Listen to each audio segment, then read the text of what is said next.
Sometimes I'm like, what does it take to be a black man in America?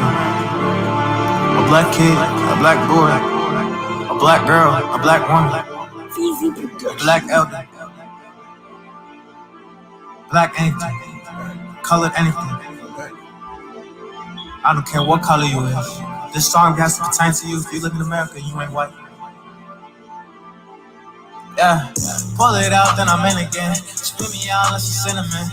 Say my people are aggressive, and the movement is violent. They say the protests are deadly, and the people are irrelevant. They be looking to the president. Really, what does he represent? He be building up attention. He got our attention, and they ask for my people. We be screaming out for justice. People haven't catched on, that the government corrupted.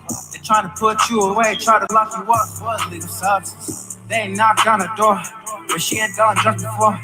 She hurt. What it do? What it do? Welcome to We in the World TV. It's your host with the most to say, Ralph the Mouth. You already know. Welcome to another episode of We in the World TV. I'm your host, Ralph the Mouth. You already know. Today's topic is going to be Politricks and sports, a terrible mixture.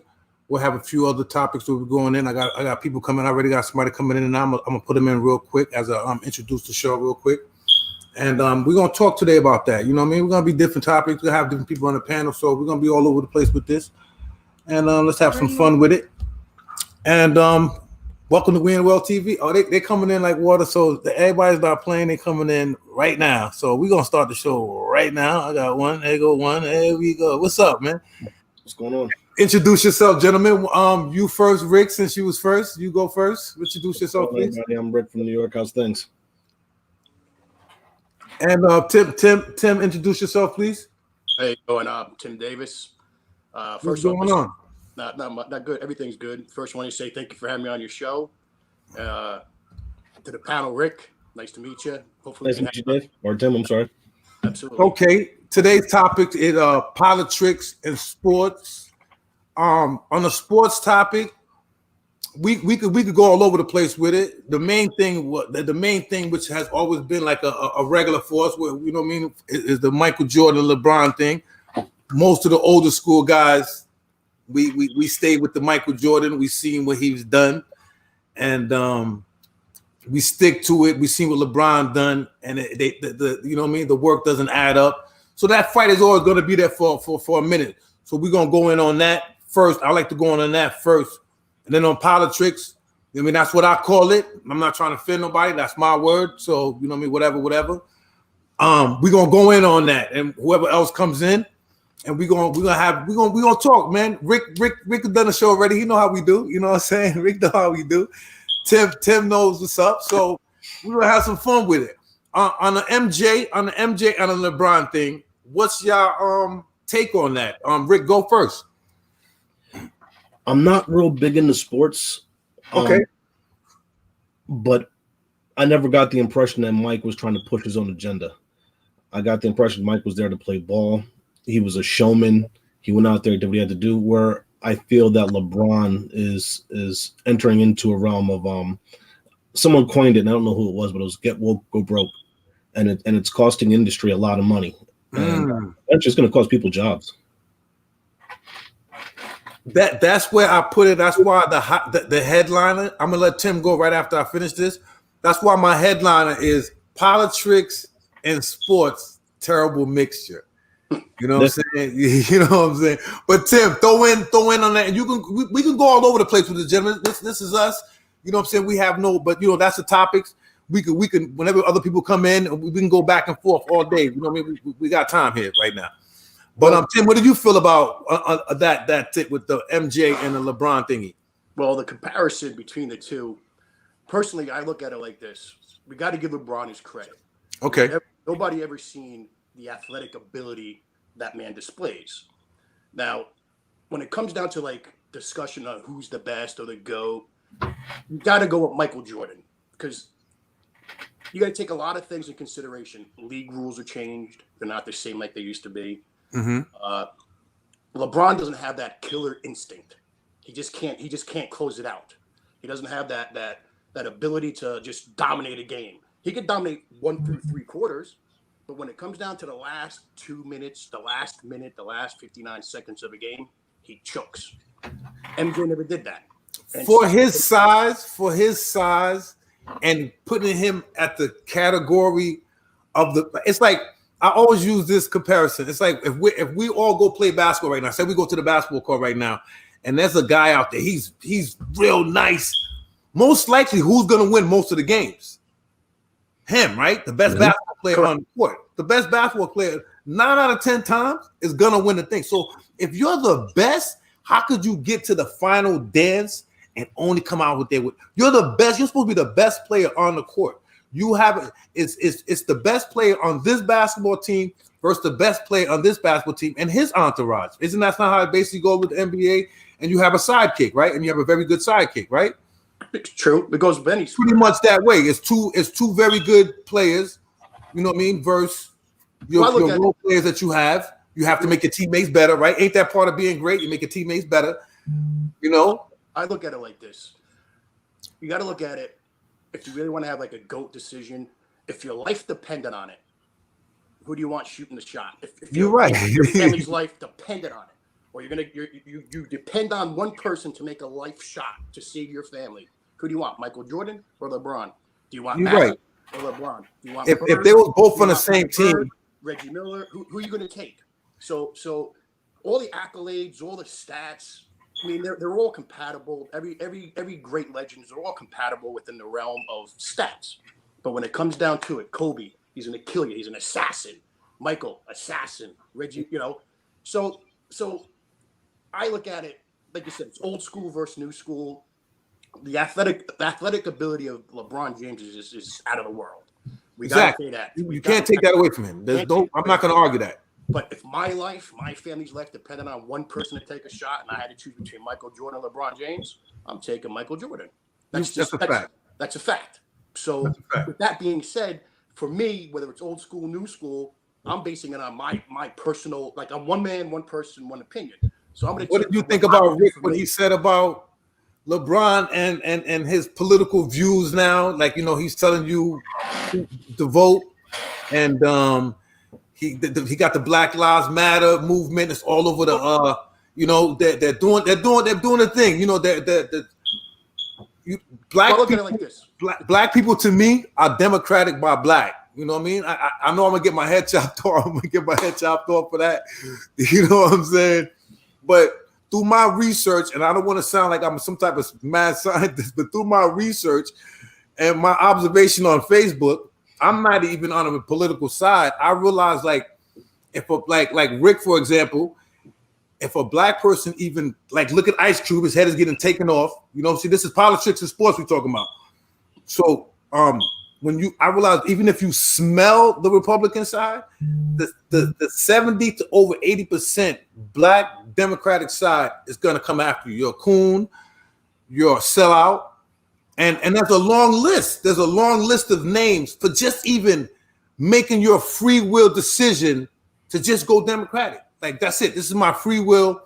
I just want to make the decision because of the policies that they have. It has nothing to do with anything else. I have a free will as a black man to go Republican. And your head will get chopped off. So how do y'all feel about that? He promotes that. Like he's pushing that agenda. I think it's troubling, to be honest.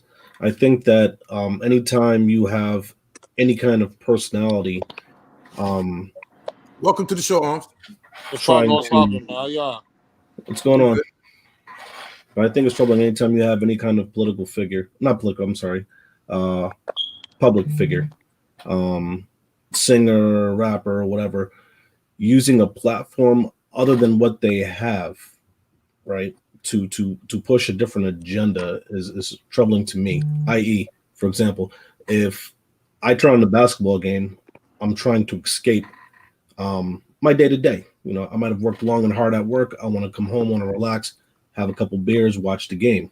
You know, I might not want to discuss my politics or somebody else's politics, but and to add to that, they're supposed to be professional sports players, right? So There's not many jobs you can go into unless you're in politics and start speaking about your political views to the customer, because it may not be received well and you may offend your customer. So I don't want to sit there and watch someone who I may or may not disagree with on TV when I'm there for something else. Now, if someone is interested in what LeBron or whoever has to say, they will most likely follow them on Facebook, right? That's their platform. They're a star already. The LeBron is a big enough star, and I'm using him as an example. He's a big enough star where people know about him, and if they really want to hear what he thinks in his personal life and his personal views, they're going to go to his Facebook page. But the average person like me, I don't follow sports like that. I'll watch the occasional game, but once this stuff comes on, it's like as soon as he starts talking all this garbage, I'm like, yep, and I'm gonna watch something else. It's kind of like force feeding.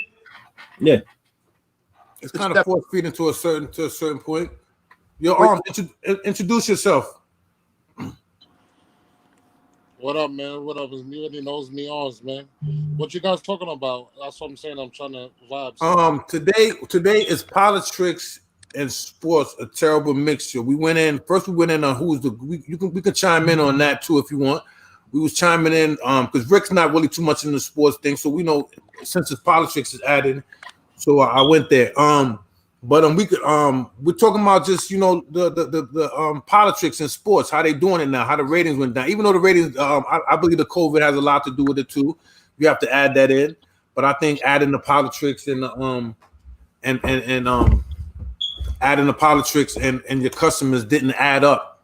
You know what I mean? It didn't add up. You know what I mean? Your main customers and what you're pushing doesn't. Can I go ahead and intercede on that real quick? All I was gonna say, it don't like the ratings. It doesn't really matter because the players are getting paid regardless, man.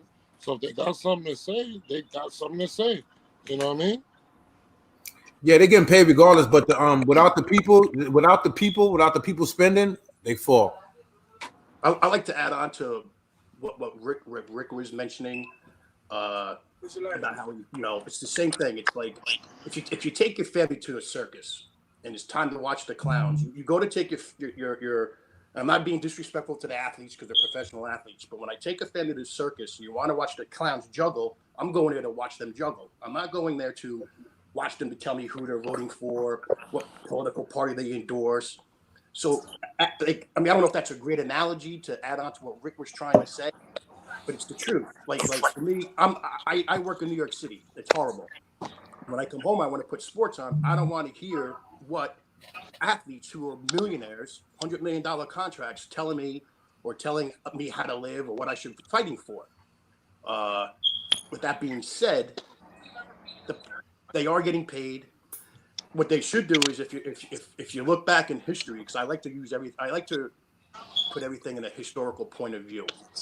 If you look back in the 50s and the 60s or even the 70s, when actually there was a lot of more tension then, segregation then, and Jim Crow laws then, when that was going on, you had the great Jim Browns, you had these athletes. They would sit at a round table, like on an NBC, and they would have a moderator.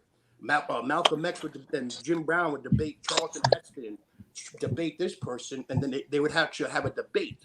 It was civilized. It wasn't this propaganda where they were forcing people to accept something. They're not doing it in the right. They have the right platform, but don't do it on the court. Don't do it on the baseball diamond. Don't do it on a football field. Sit at a round table like adults and discuss it. What they're doing now, they're just force feeding it. It's like you can't force somebody to accept something. Facts. Joe, introduce yourself, bro. What's going on, Sam? What's up, everybody? It's your boy Drosky from Fort Lauderdale, Florida. Can't wait to speak on all these topics you guys are bringing on. I see the smile on Zim's face. We're here to speak facts and entertain. Hopefully, everybody's. You listen. You know what I brought you on. I know I want to be entertained, man. We go back and forth on the book. Now we have the opportunity to go back and forth right here, and let's get it popping. Thank you for having me here. Thanks for coming, brother. I'm here.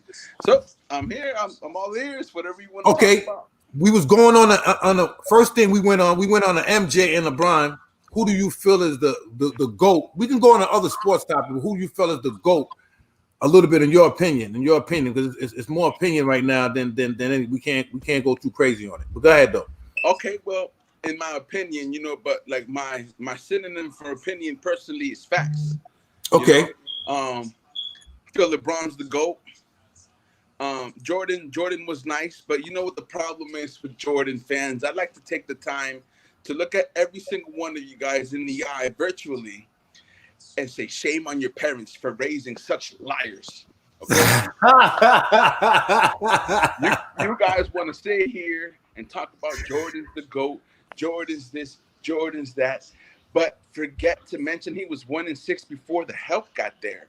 You guys forget to mention that Phil Jackson was the architect, the same architect Kobe had. Rest in peace, Kobe. We'll leave him alone. Who did LeBron have to have his back? You get 2 minutes. You get 2 minutes to get like a minute or two of fame. But go ahead before I chop you up. But go ahead. Okay, no doubt. So let's look at the facts. Who did Michael Jordan have? Michael Jordan had Phil Jackson. Who's Phil Jackson? The same coach that gave Kobe 5 or 6 rings. That's smoke and mirrors now. Who did LeBron have? LeBron had Mike Brown. LeBron had. Let him finish. We got him. Let him finish. LeBron had David Blatt. LeBron had Ty Lue. LeBron had all these scrubs. You know what I mean? Oh, but he had Wade and Bosch. So what? He had Pippen and Rodman. Okay, and I don't know how much time I got left. Michael Jordan had to audition in college to the NBA that he was good enough to be selected. What did LeBron James do? He went to Cavalier training camp with a St. Mary cap and gown. What else does there need to be said, man? He was 6'8", 200. He was 6'8", 200. He was 6'8", 230 pounds and 16. He was a phenomenal. He ate his babies. Of course, he was going to get looked at an early age at that size. You're 15 years old, 16, and you 6'7", 6'8", 230. You running like a deer. Of course, you're going to get looked at. But when you bring up the 1-8 category, who are the teams Michael Jordan was playing against in the beginning of his career? He was playing against some of the. No. See, hold up now. You caught your 2 minutes. For a minute. Caught your 2 minutes. Let me help you out. I'm gonna help you out right here. You're right. You caught your 2 minutes. I'm gonna help you out right here. In the beginning stages of Michael Jordan's career, he played against the Celtics and the Detroit Pistons. Some of the best teams ever assembled in the NBA. Remember those two teams? Yeah. The ones that was winning all the championships. Celtics was winning all the championships. He had to go against those since his rookie year. What do you want him to do by himself? What did you actually want him to do by himself? Of course, he's going to go 1-9. But you know what he did? He went to the weight room and lift weights. And they drafted Scottie Pippen. He didn't run. He didn't ask for a thing. They drafted Scottie Pippen, and what they gave him, he worked with it. And what he did, he went 6-0 in the championship. You got to get he didn't run to Dwayne Wade, who already won a champion. Imagine if Mike ran to a Magic Johnson or somebody after he couldn't win his first 6 years. He said, "Yo, Magic, you think I could come over there, and win a ring real quick?" Can I just interject? To me, that's all that stuff. To me, is irrelevant. So I'm going to pose this question to Drosky. I'm sorry, I'm whatever. I have bad lighting in my house. So I have two things to pose to you. The first one is this: if your life depended on it, and you had one person to make the shot to save your life, Michael Jordan or LeBron, who you choosing? Michael Jordan all day. Yeah, okay, that's enough. That's Michael Jordan all day, Tim. Yo, Tim, I'm letting them talk. Yo, Tim, I'm letting them talk. But Tim, 6 rings back to back, Tim. Listen, all right, that's called being a GOAT. He didn't win 6 in a row. He didn't win 6 in a row. Kareem Abdul-Jabbar. We're not discussing him. We're discussing Michael Jordan, LeBron. Now, the second thing I have, that's the first question. You answered the one question. You said Michael Jordan. Now, which LeBron's championship teams? He has 4 rings now, right? Which one of those teams will beat the Birds Celtics, the Magic's Lakers, the Bad Boys of Detroit? Which one of those teams will beat that team? Name one. I think the Miami Heat team would have stood up with them. What? Okay. Anyway, it was what? Okay, that's opinion. Your opinion. That's your opinion. But the fact is that you did admit that you would have Michael Jordan take that last shot. So being that said, I didn't say Jordan. I believe you did. No, he didn't. No, he did not. I apologize. Yeah. Apology accepted. I apologize. So Drewski, you trying to say if you had the last shot, you giving the last shot to Brown over Mike? I just pray to God or Satan, whatever one of you guys believe in, that LeBron had the same mentality he had in 2012 when he went into Boston and dropped 55 on us. Because he was Listen, you skipping, man. You skipping right now. That's not what we're doing right now. We're not gonna skip. We're gonna stay right here, bro. You trying to say on the last shot, who you taking, man? Bron. Oh, yo, see? You came here to joke around. I like that. You came here to add you're not serious. Your arms. He came here to add humor to the debate. You're not serious. We got our own clown. We got our own clown on the debate. What I've noticed is that even amongst other professionals, even amongst his own teammates, all professional NBA players, and they're all good NBA players, Pippen, Rod, and all of them, right? His whole team wanted Michael. Yes, they bowed down to the man. The whole NBA bowed down to him. Every other team, for the most part, they'll be like, yo, spread it around. Even when Michael was doubled and triple teamed, he was still taking the shot. Consistent. You know, one time they brought up Steve Kerr, right? They brought up when Steve Kerr took that shot. Mike told him he was going to do that in the huddle. If there's a clip when Mike is in the huddle, he's like, yo, Steve Kerr, be ready, man. I got you. He told him what he was going to do because he knew all that. They were going to send like 8 men at him, so he knew. So you know, what about what he did the smart move? He does a smart move sometimes, but 9 out of 10 times he's going to take that shot and he's going to finish the team off. The man never went to a game 7. You know that? Remember that? Yeah, I remember that. You know that, right? He never went to a game 7. Like, not only did he go 6-0 in the finals, he never went to a game 7. Yeah, like his 9th year in. I got you. It took 9 years to not go to a game 7. I feel you, bro. How many years did it take LeBron to get his first ring?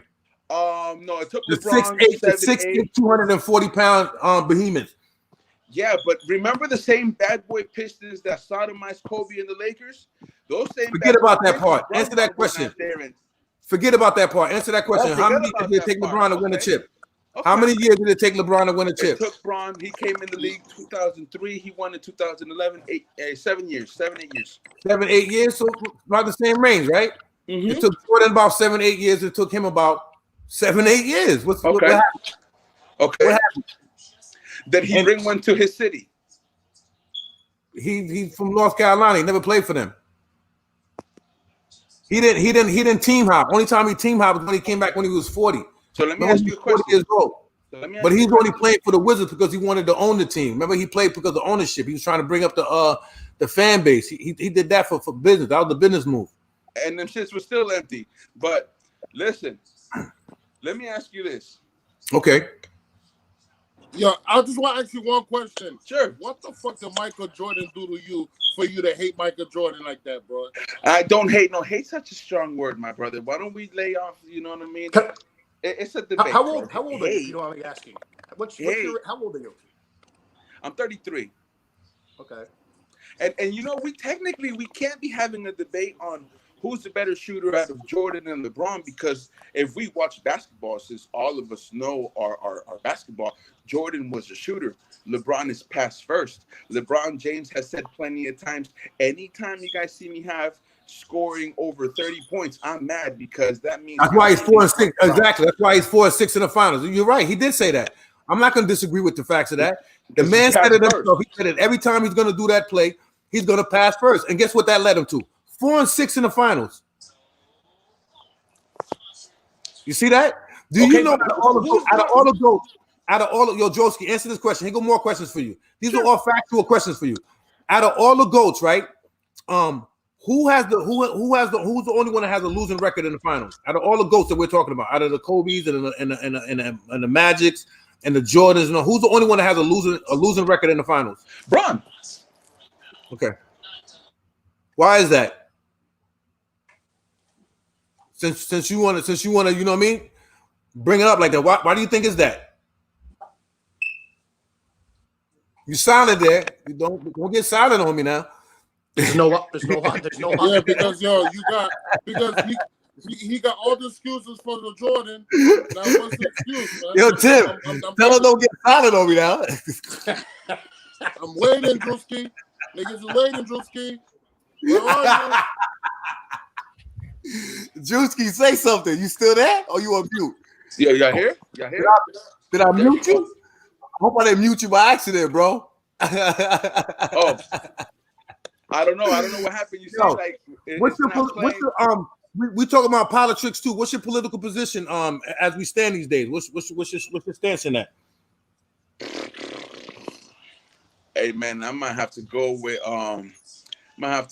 the guy in power now, man. Just for a simple fact that it's unbelievable what the hell we finding out. Like if we didn't have the internet and we didn't have the tools to research what we're doing nowadays, Okay. Biden would have sold me all day. But now everything has proof. We have the intelligence and the gadgets around us to find out, is it true? Is it not? Is it true? Is it not? And they both lie, but I'm not gonna beat around the bush until somebody brings me somebody better candidate than this dude Biden. I'm gonna have to roll with Donnie, bro. Because you roll with Donnie. What's your culture? You Latino, right? Yeah, I'm Hispanic, bro. Okay. You rolling with Donnie. That's big. I put up a post the other day. With Latinos. There was like 10,000 of them. Somebody told me the numbers exaggerated, but I don't know. I wasn't there, so I didn't count everybody, so I can't tell them if it's yes or no. But the person told me that it was a lie, and then now I got you on there, and then I just talked to this Latino the other day, and he told me the same thing. So it's like, wow, is that just a coincidence that I was bumping into that, or is it really true that Latinos was more on a Trump campaign, or is it 50-50? The problem is this, like, the reason of me, I can't speak for everybody out there. I speak for myself. Okay. Why would I take him over this dude? Simple facts. He's an old New Yorker. He's a 74-year-old New Yorker, born from Southside Jamaica, Queens. You're not gonna find anyone polite with manners. Someone that could filter out the words. For example, Obama said, "Let's build the barrier to keep the illegals out." This douche goes, "Oh, we're building a wall." Oh my God, he said a wall. It's like, come on, man, knock it off. Knock it off. Tim, you got anything to say on that? Tim, bring it in. Well, when it comes down to politics and the presidential election, if it's what you got to try to do is everybody's focusing on the individual, the person. Like he said, Donald Trump's from Jamaica, Queens. He's a New Yorker. I'm from New York. I'm born and raised here. So we speak our minds. We have no filter. And it's just the way it is. But if somebody's confused on who to vote for or which way to lean, I mean, there's so much information at our hands. Like you said, with the internet, we can go back 200 years ago. We can go back 50 years ago, 10 years ago. But the bottom line is, if you take policies, take the men out, take Trump out, take Biden out, and look at policies, what this policymaker wants and what this policymaker wants. And if you're a really true blue, red, white, and blue American, and you love America and you want America first, no logical thinking person can go with Biden just on policies. Now, I'm not going to proselytize, but if you believe in God, whether you're a Muslim, whether you're a Jew, whether you're a Christian or a Catholic, there is no real person that practices faith can vote for a Democrat, because everything that they believe in or everything they promote as going to progress the country to a better place is anti-God, whether it's Allah, whether it's Christ, whether it's Elohim, whatever. I'm not going to proselytize. That's not what I'm here for.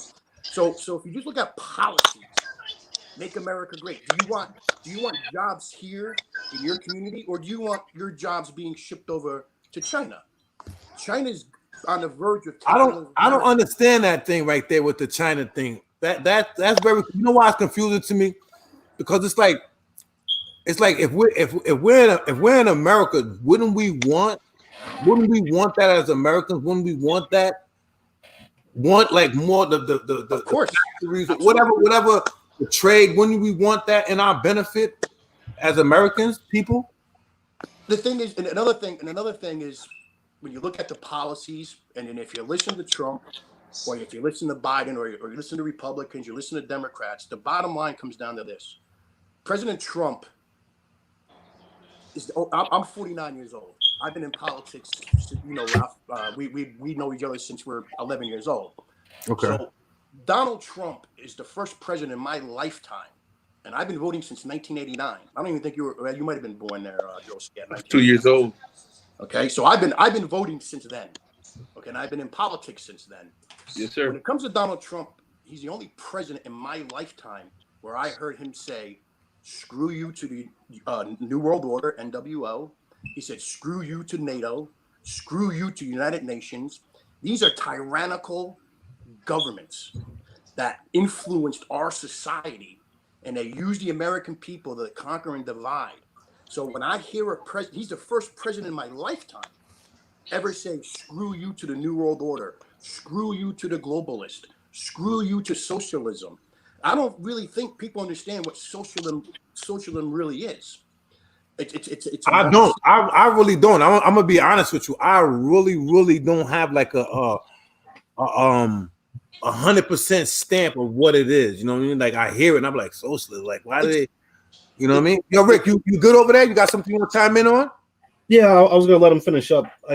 No, go ahead, sir. Go ahead, Rick. You've been patiently waiting. Go ahead. Yeah, I was gonna say I agree with Tim on that. What I like about Trump is that he's the first president to say America first, right? There's a lot of people who complain about all these issues in our government and money and funding, and a lot of people don't realize that the majority of agencies operating in the United States, from your local civil, like the towns and the villages, all the way up to the federal government, are all operating under without their full budget. Some of them are operating at contingency budget levels, and he's the first one to say, "Why are we spending money in fruitless wars? Why are we spending money feeding NATO? NATO should be paying 2 to 4% of their own defense." That's the contract that they made, and the reason for that is because technology moves along. New and upcoming defense systems come online. You have to stay at the pinnacle of military readiness. In order to do that, that costs money, right? Mm-hmm. You don't want someone joining NATO and never upgrading their own military assets. Then they become the weak link that NATO is forced to defend in the event of an outbreak of war with, at the time, Warsaw Pact, now Russia, or whoever else it may be. But they're supposed to spend a certain amount to update and maintain their military, also because the communication, the infrastructure changes. The United States is all linked. All of our battle systems are linked. What one sees, the other sees in that link, but they get upgraded. You know, so it's like having the latest generation iPhone trying to talk to the Android. You know, it just doesn't work. So they have to spend a certain amount just to remain current and not be the weakest link. So when he told NATO, "You're not spending your part," what the Americans, our taxpayers, were spending the difference for decades, keeping these systems upgraded for foreign nations, and we're fighting wars for some of these other nations. And he says, "Why?" You know, same thing with who. Same thing with a lot of other things. We're always the first ones out. I was out in 2004. I was out in Sri Lanka. It was one of the first American units to arrive to help with the tsunami, right? And it's just very, we're always at the tip of the spear globally. But we have so much wrong at home. And a lot of people are trash talking, saying, "Hey, we're not doing enough. The government doesn't care about us. The government sends all this money overseas." But then when Trump says that, he's vilified for it. He's called a racist. He's called a xenophobe. Just like he gets vilified. I remember like before he was president, we used to call the TV tell a lie. We had mad different names. The media, you can't trust the media. Like the list went on of media things. And the minute he says fake news, I'm like, what y'all talking about? We've been saying, he just used the word fake news, but we've been on that tip. Mm-hmm. I remember that. Welcome in, man. What's going on? Yo. Introduce yourself, brother. Well, I go by JB. Some people call me Judah, and I'm just out here just want to get in a discussion with y'all brothers. Okay, we basically been on bouncing back and forth from Politricks to sports. The sports talk was basically MJ and LeBron, who we felt was the GOAT out of those two. Josie got quiet after a while. We had to back him into a corner. Hopefully he can come make a little comeback. What you mean? You know what I'm saying? Hopefully he can make a little comeback. He can try again. Yo, Tim, what happened to Joski? Huh? Yo, Tim, what happened to Joski, man? Reality set in a little bit. Like a little bit of reality set. You know. We started questioning him a little bit. No, like you guys went off for a good 30 seconds, and then I came back and I heard, did I mute you? You ain't mute nothing. Not because I asked you a few questions and you got silent in the church now. No, I didn't hear him. Okay. I thought we shut you down a little bit and made you realize where you was wrong. Never know. I asked them away. I asked the questions now. Yo, busy. Go ahead though. Since you knew, go ahead and throw yours in, man. You might throw some new sauce in here that we can work with, man. Go ahead, throw it on in there. Who, me or Go ahead, on you. The floor is yours. Oh, okay. So we talking about the politics or Braun right now? Because I was talking about Busy, the new guy, the new caller that just came in. Oh, okay. Yeah, do your thing, bro. What? Yo, Busy, where you at? You hear me? I don't think he hears me, folks. See, same thing happened to me. See, is he backed into a corner? No, he just can't hear you, bro. Well, okay, so basically, Judah, I know you're just logging on. The two questions that were posed to Droski was this: if your life depended on it, and you had one person to take the shot, are you going to take MJ or are you going to take LeBron? If your life depended on it, who are you choosing? He said LeBron. Yo, Busy. He said LeBron. The second question that was Where'd he go? He left. Where is he? The second question that was posed to Droski was this: which LeBron's championship team? Yo, hold on. Busy left. Where did he go? Okay, he's back. Yeah, my bad. Teams? But no, if I had one person to pick, bro, it ain't no choice, bro. It's Michael Jordan. Michael Jeffrey Jordan. Thank you. Now the second question that we asked him was this: of all the championship teams that LeBron played for, doesn't matter which one it was, whichever one he decided to pay to go on so he can win a championship because he couldn't do it on his own. If you had to take him, any one of those teams, place him into the 80s or the 90s, which one of those teams are beating Magic Johnson's Lakers, the Bad Boys of Detroit, Larry Bird's Celtics? Which one's going to beat them? None. Excuse me? None. That's my point. So that's trying to sit there and say that LeBron took, Michael Jordan took 9 years or 8 years to get his first chip. And so did LeBron. But the fact of the matter is, it's the competition, the rules. If you take LeBron and any one of his championship teams and put them in the 80s and 90s, even you can throw Dr. J's 76ers in there with Moses Malone. Mm-hmm. So I mean, the list goes on. You could throw the Knicks in there. The Knicks were correct. Were beasts. They just couldn't get past Jordan. Correct. Like most. When he caught before after Pippen and Rodman. Huh? Before after Pippen and Rodman. Yo, when Michael, yo, George, let me school you real quick. When Michael Jordan got to Chicago, they was like a bankrupt. They was a bankrupt bum. They didn't have.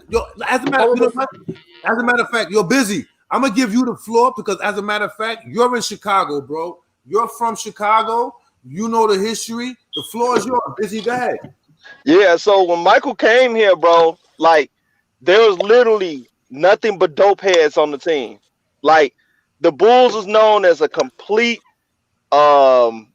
atrocity. They was pitiful, basically. You know what I'm saying? And nobody in Chicago would go to any of the games.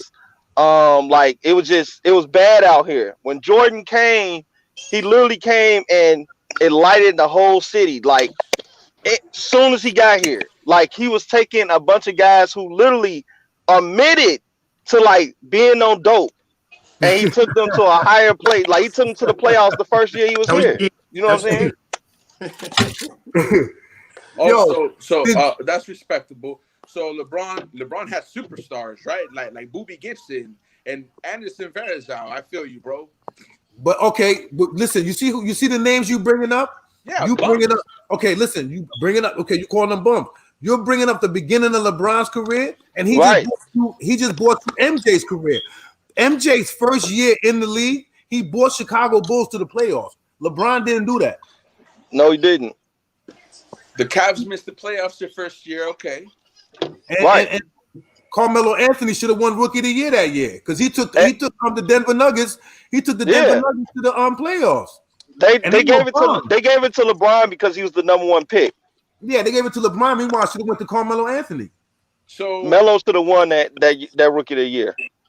So nobody wants to talk about how the bad boy Pistons beat the Lakers, right? The same coach that coached Jordan, right? Because let's see this. Let me ask you guys a question here.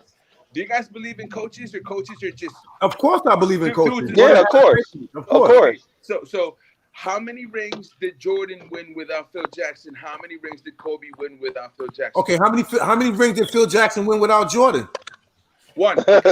Before he got there, as a coach. But as a coach, bro, we know he won one as a player. As a coach, what was he? Who was he?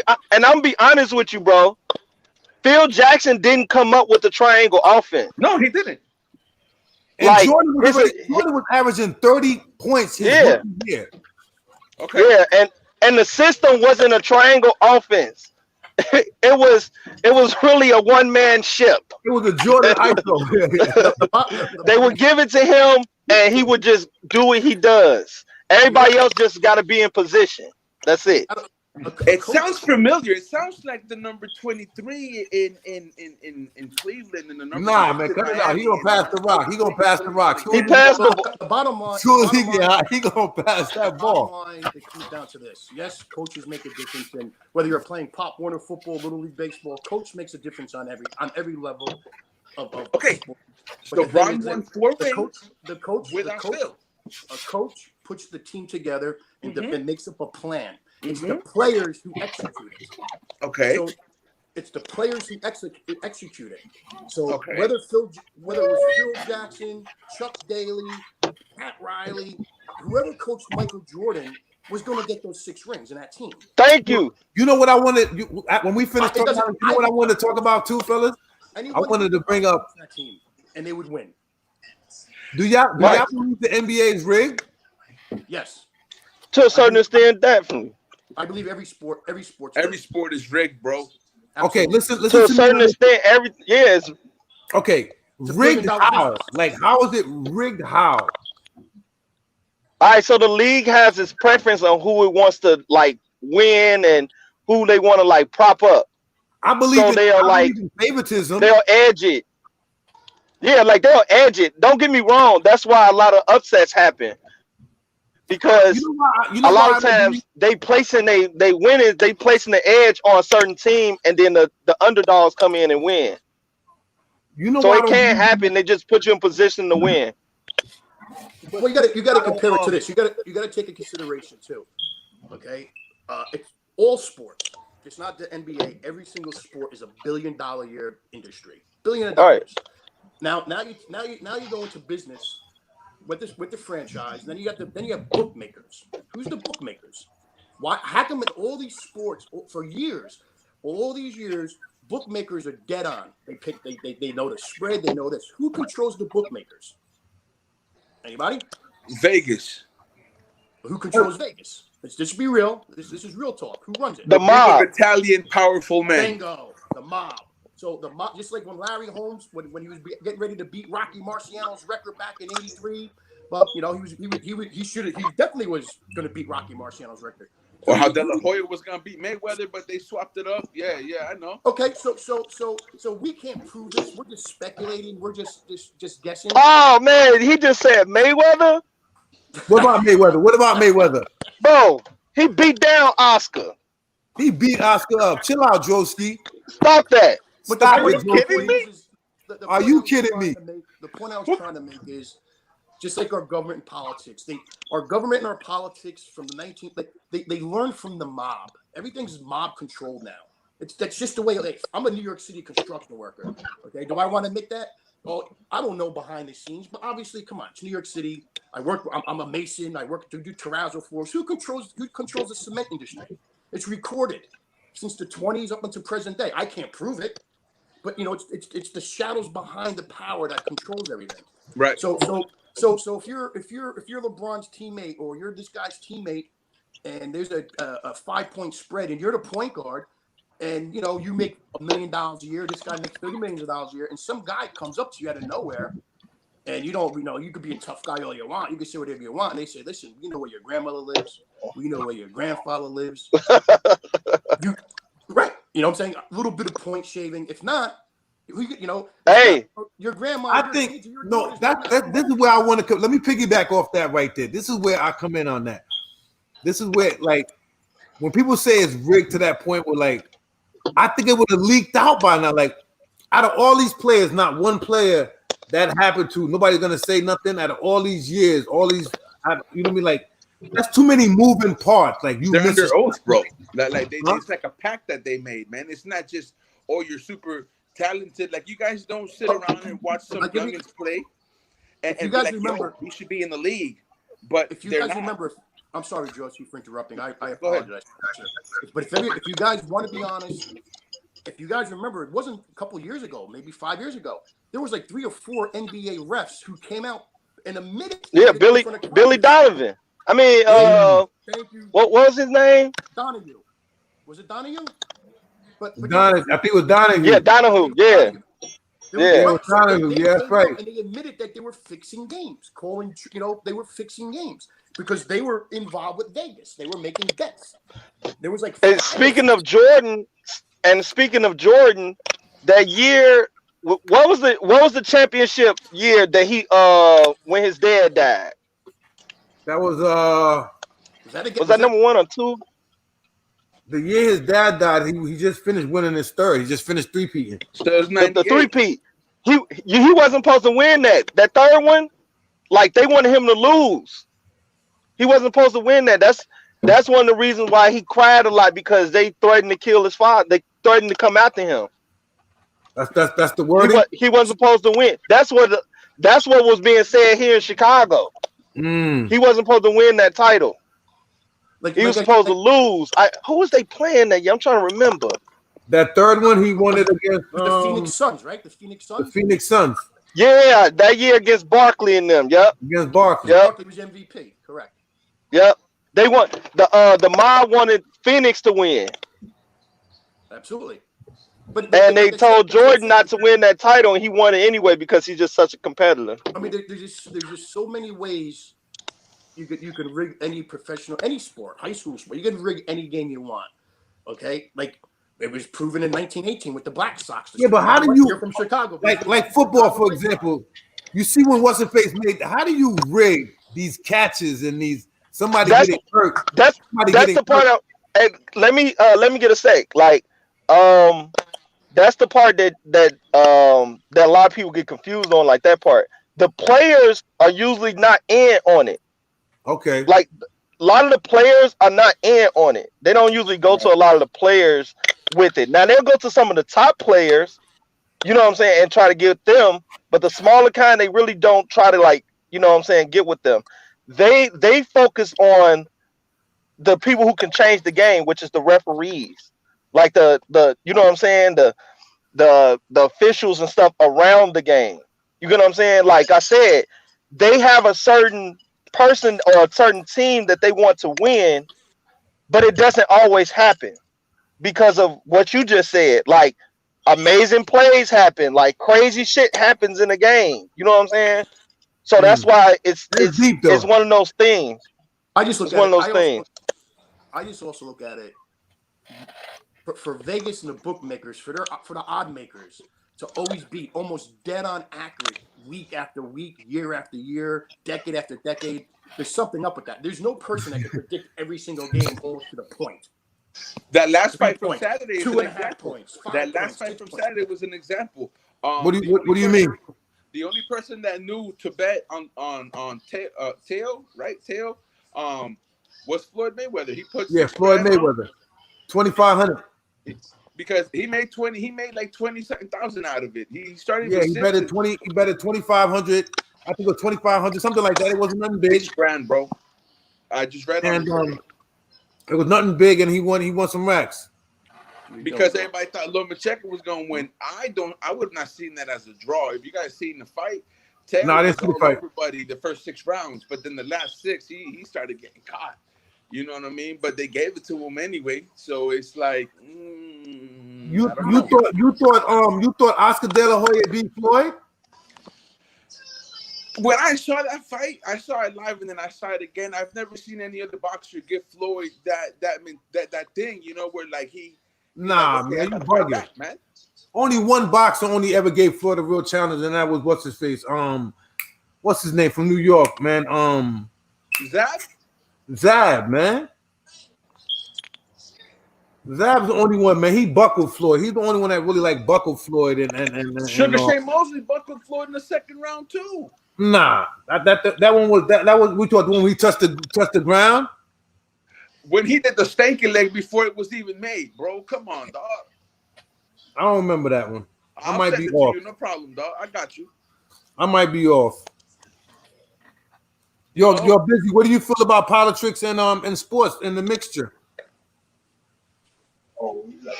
I hate it, bro. Can't stand it. I love football, bro, and it turns me off, bro. It turns me off. I don't even know how to even explain it, bro. Like, it's ridiculous. Like, we go to sports to like get away from that nonsense. We don't come for y'all intellect. I'm just being real. Like, most of them dudes don't even know what the hell they're talking about anyway. Rick made a great. He said the same thing. I think Rick. I think you should indulge. Let me ask you a question before we go further. I'm gonna ask y'all a question. Right? This is for Busy and Rick because they said the same thing, right? Let's put it like this. And I'm gonna throw a little ice cube in there. You know what I'm saying? In the whole notion. When you look at, say, for example, LeBron, right? He's leading the charge. Right? Huh? He's leading the charge, whatever, right? They brought these dudes into rooms and all that to do this charge, right? And they got it on their shirts, you know. And I said this before, they got it on their shirts, equality and all this good stuff. Who are they talking to with? Because if you look at if you look at them, right, like the NBA players, to collectively billions of dollars. NFL players collectively billions of dollars. These are all the people that's into the politics, right? All these, even the rappers. If you put the rappers in their own category, that's billions of dollars, right? Who are they talking to when they ask for these things for black people? Who are they talking to? I think they're talking to commercial enterprises. I think they're trying to influence I think they're following a line of logic, right? Okay. Or somebody's agenda. And I think you have bad actors behind the scenes trying to push a narrative. And how you get to the narrative is you control the media outlets, right? What are people watching? Well, they can't do it in movies, but they could do it through music, shows, sports events. And I don't know if you remember, but like probably about 2 or 3 years ago, you remember Kanye West started hanging out with Trump real tough? Yeah, he called heat for that. Yeah, but I was kind of annoyed at that. I'm like, why is he hanging out with Trump and why is Trump even entertaining it? But then Kanye did an interview a few months ago that opened my eyes to it. He said that when Trump got in office, he started getting a lot of calls from people in the DNC and from the industry, the music industry, saying, hey, we want to form a united front against Trump. He's racist. And Kanye said, you know, I'm not political. I just want to do my music. And he said over time, the calls and the demands for him to get involved got more incessant and more demanding. And they finally, not to use his words, I'm sure I'm going to get it out of context, but it was pretty much get down or lay down. And he said for the first time, he got scared. He said if they could do that to him, and he's a billionaire, they could do that to anybody. And he said that's why all of a sudden you saw him hanging out with Trump. That's why he got politically motivated, because they scared him and they said, wow, there's some real backdoor stuff going on right here. And he wanted to like bring it out. So I think there's someone pushing an agenda behind the scenes. And it's that they're trying to form a united front for a narrative. Yeah, I mean, I can tell you just from my own opinion to piggyback off what he said. Like, really, a lot of these dudes got backings. You know what I'm saying? Like, a lot of these dudes got political backings, or they got like some kind of corporation backing. Like LeBron, his pimp is Nike Inc. Right? Like Nike tells LeBron what to do. Yeah. And if LeBron doesn't do it, then his name is going to get slashed up because LeBron has did a lot of shit. They got his dirt in the files. They just waiting. Right? They got a lot of shit on LeBron, and they're gonna bring it all out. I tell people all the time this. He's squeaky clean, man. I'm not trying to like put no thing on him, but he's squeaky clean. I'm pretty sure they got his dirt all in the files, ready for him to listen. You want to know the biggest dirt? And I know, like, I don't know who a LeBron fan on them, but they ain't gonna like this. But it's just the truth. LeBron's on the roids. All right, like LeBron's on the steroids, and I think most people damn near know that. Like, you think Stephen A. mentioned it. Stephen A. mentioned it. He was huge since high school. If you look at it, he was skinny, but he was like big. Like, go look at when he first went back to Cleveland. If y'all don't believe me, go look back when he first went back to Cleveland. The man could barely jump up to the top of the rim. He was like below it. He took 2 or 3 weeks off, went back to Miami, came back, and all of a sudden, LeBron from 2 years ago came back. It just so happens. He's still moving great. I'm not gonna lie. He was on the biogenesis report. Like, his name is on the biogenesis report. You can go look at it. The same report that was on there with like Alex Rodriguez and just look at the statement. Your boy, what you think about that? Bron don't juice, man. He a healthy guy, man. He go walking around LA with Savannah. He probably burned with Bronny then, but like I don't see him juicing up, man. Like come on now. I don't want to tarnish a brother's legacy or image just because it's gonna get tarnished once he leaves the league. Did you see when the NBA said Derrick Henry is one of the best, probably the best back in the NFL history? Did y'all see that? If anyone's juicing, is who? Did you see what he did to Norman? Did you see what he did to Marcus Peters? Nah, he's not juicing, man. That man is 6'3", 250 pounds, all muscle, man. And he did it to Derrick Henry. Norman is a cornerback. Are you talking about Derrick Henry? Yeah, Derrick Henry. Josh Norman is a cornerback. Josh Norman is a 32-year-old cornerback coming in high. I'm not saying Derrick Henry stiff arm is not crazy. His stiff arm is crazy, but you can't come in 32-year-old corner. You only weigh about $190. You coming in at this man high like that. You know what I'm saying? He ain't want no smoke. If he did, he would have went low and chopped him low. Because I seen corners. If that was like a Ronnie Lott or one of those type of corners, a safety or something, they would have took Henry the whole legs out. Sean Taylor, they would have took his whole legs out, man. A lot of dudes are juicing. Hey, when I say LeBron, I'm not just saying like it's just him, bro. Like it's a lot of niggas in the league that's juicing or whatever. That's just the facts. It's true, bro. What's your political stance, Busy? What on what? On politics when it comes to the Trump and the Biden and all this stuff. Well, I'm an independent conservative.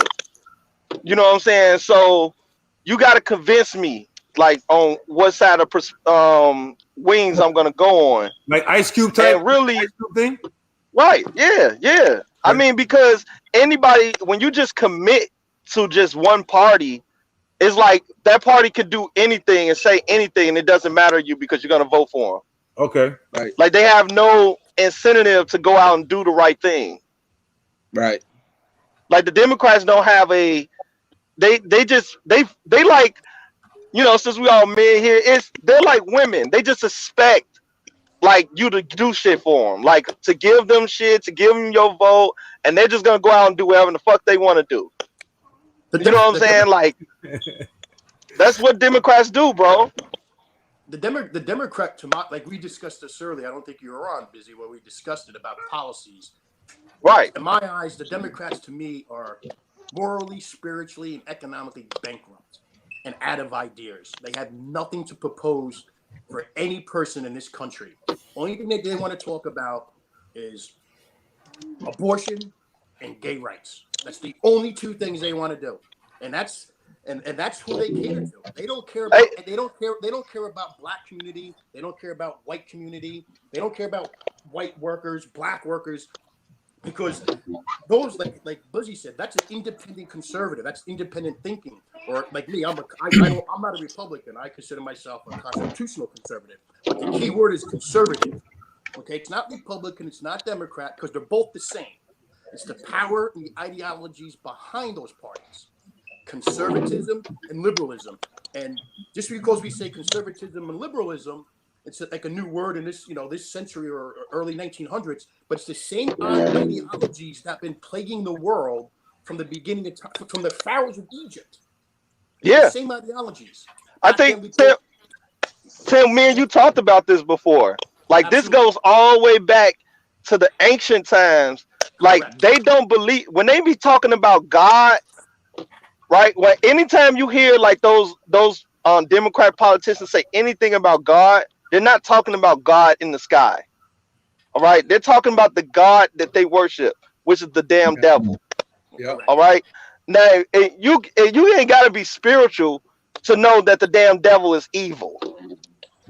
All right. Like, everybody knows when you hear about when somebody says something about the devil, it's evil. So instantly they cannot tell you that they worship the devil. So they jump and they'll even say shit like they're Christians, and they're not Christians. All right. They believe on complete destruction, and they're globalists. They want everybody to be worker bees. Everybody.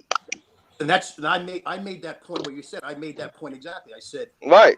It doesn't matter if you're Muslim, it doesn't matter if you're Christian, Catholic, Jewish, any person that believes in a God, and a God. If you just say I believe in God, there is no way that you can honestly, with conviction, say I support the Democratic Party, because it's a hypocritical thing. Everything about that Democratic Party and that liberal Marxist ideology is pure evil. It's based on evil. And chaos. Correct. And actually, that you said the word chaos. I don't know if anybody's familiar with the guy. His name was Henry Kissinger. Back in the 70s. Henry Kissinger. He's been around since Richard Nixon, when the whole New World Order thing was coming about. When it was starting to come a little bit public. He said it. There will be order.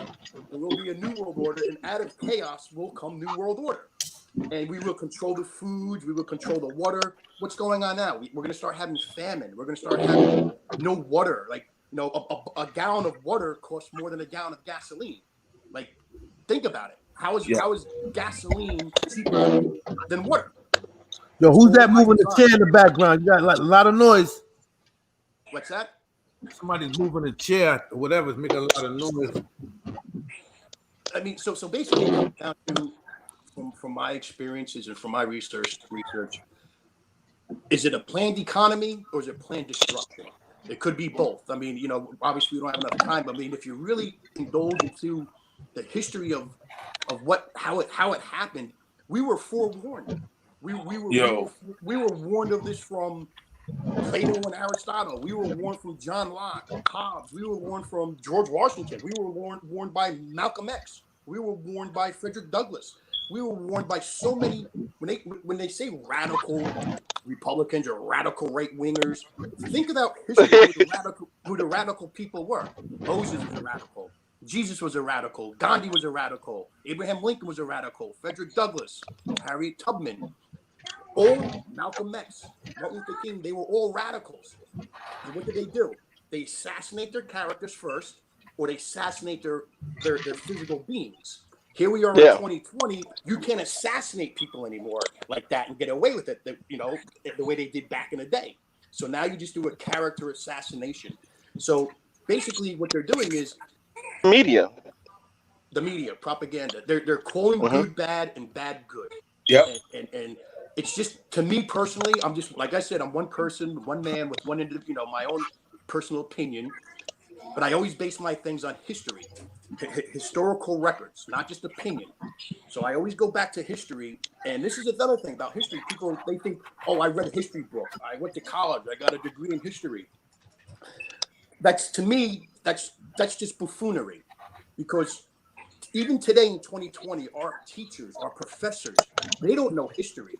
It's history to me is not when history to me, as like I said, I'm one man, one individual. History to me is, it's not when a general was born, or when this war was fought, or when that battle was this, or when this king or this monarch ran his country or his kingdom. It's what, which everybody says, oh, this is historical facts because this guy was born here, he fought this war. To me, history, what I do, I look up to the events that led up to those things that we declare historical facts. What events led up to the Civil War? What events led up to World War II? Everybody's like, oh, the Nazis, they were bad, they did this. But what happened up prior to World War II breaking out? I mean, if that makes any sense, I don't know if that makes sense. Maybe No. That makes great sense. You're supposed to know how it started, what's going on, right? And this, that, and the third. I agree with that. And that's the problem. Everybody thinks, oh, I got a degree. I'm a political science major. I got a degree. Yeah. That means nothing. Like, I got something to add to that. Like you're taught. People are being taught. What happened, Rick? No, I was gonna add to that when he's done. Okay. Go ahead, sir. Go ahead, Rick. Go ahead. I was gonna say is that there's also a part about the modern education system that a lot of people don't talk about. A lot of the left-leaning ideals are Marxist and socialist in nature. That's coming out of our education system today, right out of college, right out of high school. What people don't remember is, and pay a little attention to, is that right after World War II, part of the reason why we dropped atomic weapons on Japan was because Russia was also attacking Japan. We wanted to keep Russia out of Japan, and Japan wound up surrendering to us because they didn't want Russia intervening in Japan. They already had their own thing, and it wasn't pretty. That said, since we dropped the weapon and Russia didn't have an equivalent, Russia knew they couldn't beat us, and then became the arm race for atomic weapons and then nuclear weapons. Russia always knew they could never beat us on the battlefield. They could make it ugly, but they could never win. So what they try to do is they try to convert us, and this is where the United States is at a disadvantage. We have a 4-year presidency, a 4-year leadership. This stifles long game plans, i.e. China has a 100-year plan. Russia has a long-term plan for how to deal with us. And part of that plan is to slowly influence our way of thinking. And they started by flooding our academia with scholars and professors, with socialist ideals and Marxist ideals. And now they are seeing the fruits of their benefits. They've also been pumping money into some of these media outlets as well. So it's a slow transition, a slow turn. And they don't have to beat us on the battlefield anymore. We're too much of a fight heads up, right? So what they do is they crumble us from within. The same thing kind of happened with Rome, right? Yep. So they're going to beat us from within without actually setting troops on the battlefield. That's the plan. Absolutely. Let me ask you that. What do you guys feel about the You muted yourself, bro. You muted yourself.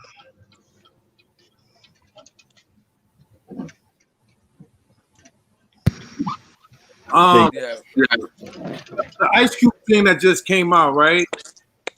Did y'all see what he said? Yes. Okay. Okay. You know, blacks attacked him. They call him all types of sellout. He's not looking good in black media right now, right? I know that too, right? Yep. Okay. Yeah. What he said, right? I remember some of his wording. Like some of his wording, he specifically talked to black Americans that was enslaved in this country. So that kind of like took out my ancestors because I'm Haitian. But I'm not taking myself out. I understand where he was coming from. He said not minorities, not colored, not this, not that. We're talking about black people. And some of the stuff that he had in his plan, I was saying to myself, shouldn't over 80% of black people at least agree with what he said? Like that's a yes or no question. Like I want to go on that. Like, shouldn't blacks at least agree with what he said? Like, forget the sellout part, forget the Trump part, forget the party part. But what he said on his platform to millions of people, millions of blacks, whites, and whoever in the world, shouldn't blacks agree to that? That's on American soil. Zim, he did nothing wrong, bro. I know that. I'm not disagreeing with the question. No. Like, I say something real quick. Like I wanted to piggyback off of a couple things. As far as Ice Cube goes, if people did what he did, it would be a lot of more control, as in like without having to flip out. You know, like for example, we're having a focused discussion, but it's because we have the mental capacity for it. Because now we're in a world that if you can't disagree anymore. I don't know if you guys realize this, but freedom of speech is slowly leaving. It's slowly leaving, bro. Because if you say how you feel, you're gonna be labeled as racist. That's true. That's true. Ice Cube went and said, "Hey, I want to speak to the both of you."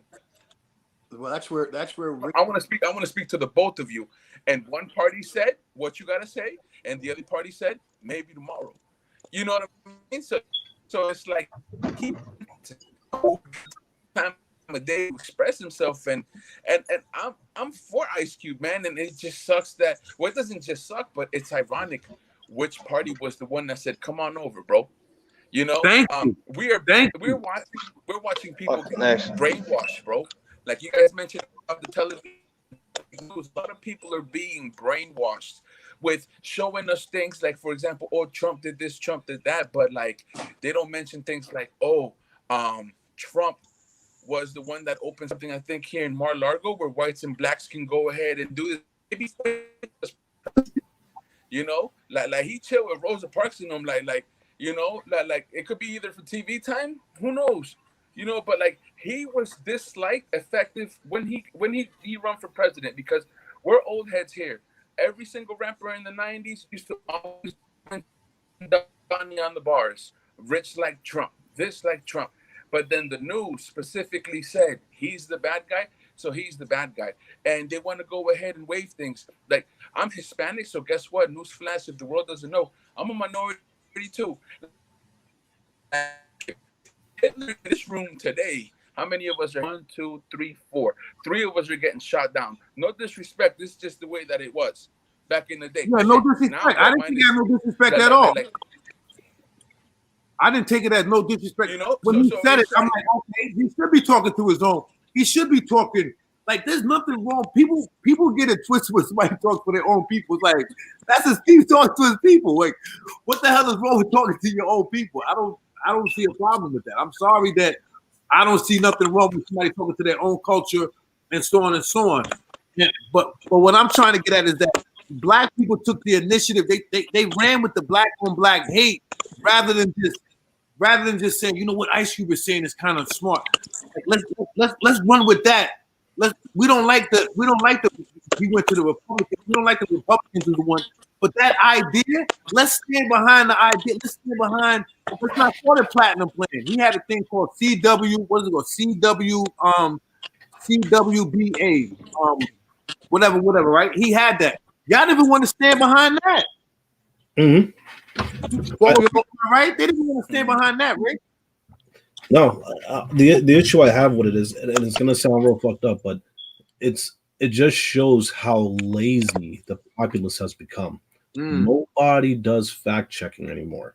The media lies to our face, and nobody verifies anything. So now you have, and the media is using they said George Floyd fear. Wasn't murdered. They're running on fear. So they accuse Trump of taking away the ACA, right? They're going to take away your medical benefits, people with pre-existing conditions. Like, no, it's not, right? It's been the same for the better part of like 2 or 3 decades with very little changes in that stuff, right? And then they say, well, he's a racist. He's going to take away, what's his name? Biden, a few years ago, when he was running against Mitt Romney, said that his political views are going to put y'all back in chains. He said that.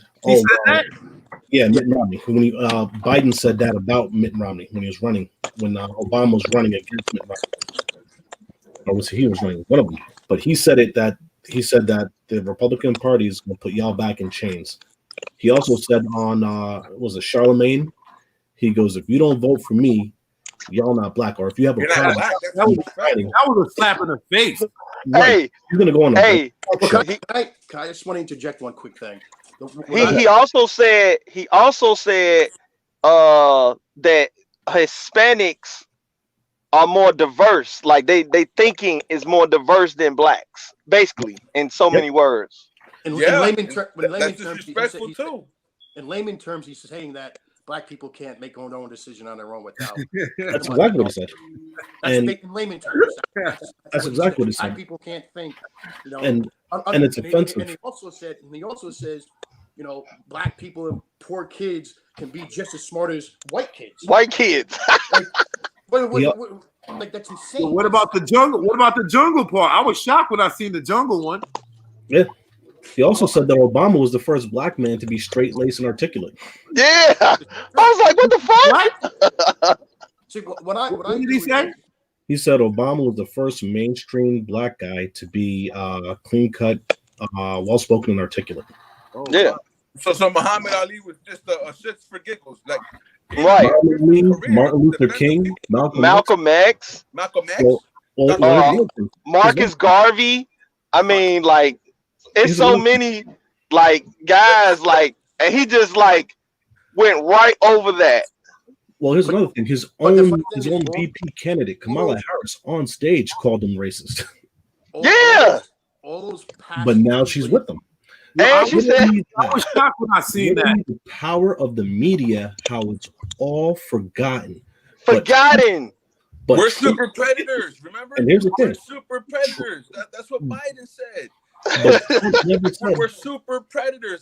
I include myself. Yeah, I get it. Bro. Well, can I just say one thing? I want to say one thing.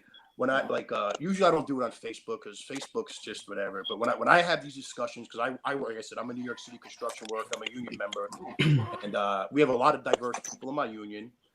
When we discuss things in 2016, you know, the Democrats control unions too, and I'm just going to say that this coming election, I have to say 90% of my union is voting for Trump. 2016, probably 20% was going for Trump. I think it's going to be a landslide. But my thing is when I discuss things at work and we're sitting at lunch or coffee and we discuss things, the first thing I ask them, anybody that wants to come at me against Trump or being a racist, I've been called racist so many times. It's like if I had a penny for every time I'm called a racist, I'd be a millionaire. I bet. Me too. No, I'm serious. Like I'm called coon. I'm a coon. I'm a coon, bro. I'm a sellout. Yeah.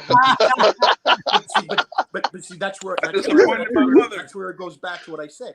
That when you're morally, spiritually, economically bankrupt and you have no more ideas, you go to name calling. You go to it. You ever see Rick? You ever see Rick's comments on his Facebook? You ever see what Rick does? Let me just finish real quick. I'm sorry. Yeah, go ahead. I don't mean to overtake the panel. I apologize for that. I just want to make my point. So when I discuss things with people in person, as opposed to social media, because I'm just tired of it at this point in my life, I always say one thing to them. I go, you have 244 years of American history, right? And since the Civil Rights Movement, I'll go to 1965, the Civil Rights Bill. Out of all these years and decades, can anybody name one bill, one policy that was written, sponsored, and proposed by a Democrat in a Democrat Congress, a Democrat president? Just one bill. Nobody can come up with one bill in 244 years. There's not one bill. Everything that was passed that benefited any minority from 1860 to 2020, everything that's being passed or promoted, passed and legislated is through Republicans, or I should say conservatives. And the Civil Rights Bill, I think only like 10% of the Democrats voted for it. That was a Republican bill. That was a Republican Biden bill. was against it. Biden was against it. Correct. Biden was for segregation. Somebody, I'm like, if you can name one bill, listen, I'm not gonna talk bad about. I'm not gonna talk bad 100 about segregation 100. I'm gonna keep it a stack with that. You know what I'm saying? So I'm not gonna just jump on just because Biden said segregation And I'm like, yeah, because I'm for it to a certain degree. I'm gonna keep it a stack because I see it in the community that I'm in. I'm from a community called Spring Valley, New York, and I'm watching another culture build up their culture and do their thing and still be amongst this society successfully amongst their peers. You know what I'm saying? So Yeah, I don't think it's nothing wrong with healthy, like, community segregation. Like, if you got a white neighborhood over here, like, they should be doing the best they can to be the best community they can, like, around each other. I would yeah, say, I don't see nothing wrong with that. I just don't. Yeah, You know what I'm saying? but I would disagree with it you. becomes a problem when you like try to say, okay, y'all can't fuck with us. You know what I'm saying? Like, y'all can't come in this area. Or I if would you That's when it becomes a area problem. that happens to you. Yeah, that's when the hate is when the hate comes out physical and you bring it out. Yeah, that's when it's a problem. But I I would understand what disagree you're with saying. both of you guys. It's more. I would disagree with both of you guys. I think it sets a bad precedence. okay, I go ahead. think that Go ahead. I think that when we self-segregate, right? Because that's what some of the calls were for self-segregation. Blacks don't feel comfortable around whites. They're being persecuted, which hasn't been really shown that in the community sense, right? But when you self-segregate, right, and then they said they want to defund police, I think that sets up future racism in a big way because let's just say, right, we'll make up something. New York City decides to be all black, right? That's going to be a black borough, right? Everyone black moves in there. Now they're going to defund police. Okay, cool. We feel scared about the police, so we're going to defund them and come up with our own shit, right? Well, without security, because police are providing security. Without security, you can't do anything else. You can't go to Right. work if you're worried about being safe, right? You can't open or run a business because they don't want their stuff broken into and rioted on. So, like, these corporations will move out. But where are they going to go? They're going to go to other neighborhoods, which would be outside this area, i.e., white neighborhoods, right? And they're not going to defund their police, right? These other Right. neighborhoods are not going to defund, and they're going to have protections. And then you're going to see the imbalance. You're going to have schools that are more affluent getting more money because they're able to generate more property tax. Whereas in New York City, the taxes are going to dump. They're going to take a nosedive. So all your funding is going to take a nosedive. So you're going to have the haves and the have-nots on a much larger scale. And then when everything comes to pass and they're going to say, well, you have it this and you have that, they're going to say, well, this is what you wanted. You want it. You wanted segregation. Yep. So I think self-segregation, even segregation period, I think is counterproductive to moving forward. I believe that we should support each other, mutual support. Right. But No, even if this we're the thing. same, Now let me give you. I think what I was trying. Let me make sure I said my point correctly. let me just get When I another was 15 seconds. If we were all the same exact color, same religion, same beliefs, same ideals, and the only difference in the whole country was half of us wore red hats and half of us wore blue hats, within 2 to 3 generations, we would be fighting about which hat is better.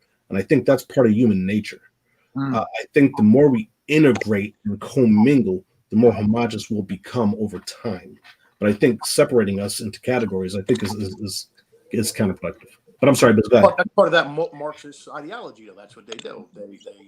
They take individual amount and they put us in the collective. Conservatives we believe in individualism. If I commit a crime, why should society pay for what I did? And that's a major problem that's going on, and it's called the Marxist Revolution. It started in the '60s, and today we have it. They call it the cancel. These are the grandchildren of the baby boomers of the '60s. Back then you had a third of our population went to Vietnam, a third went to Canada and Mexico. They ran like children, and the other third got defer. Even they got deference, and they went to college or they were rich enough and their parents bought them out of the war. They started a cultural revolution in the '60s and the '70s. The hippie generation. They were bombing. They were bombing police stations. They were trying to overthrow the government. And you got guys like Ronald Reagan and others. They said, F you, and they started kicking their ass. They lost. So what they did was they regrouped. And as Rick said earlier, they infiltrated our academia. And actually, believe it or not, like Ralph and myself, that was our generation. We're the first generation that is out of segregation. We're the first generation out of Jim Crow. We're the first. My generation started dumbing us down. So here we are, three generations later. We have the no offense, Joski, about the millennials and Generation Z, like they got the full force of participation trophies. They got the full force of this dumbing down of America. And I'm not saying they're dumb. I'm saying they took facts out of the equation. They definitely. I don't care if anybody take it. America is definitely dumbed down. It's kind of like dumbed down and technology up. Like it's a combination of both. Because the information is crazy now. They're just not using it. There's a lot of information. It's just not being used compared to us. So I do agree that it's being dumbed. We're being dumbed down a little bit. You see it. You kind of like actually see it. Absolutely. Like that's why we have these the bad. I mean, that's the part of what you always say, the divide and conquer thing.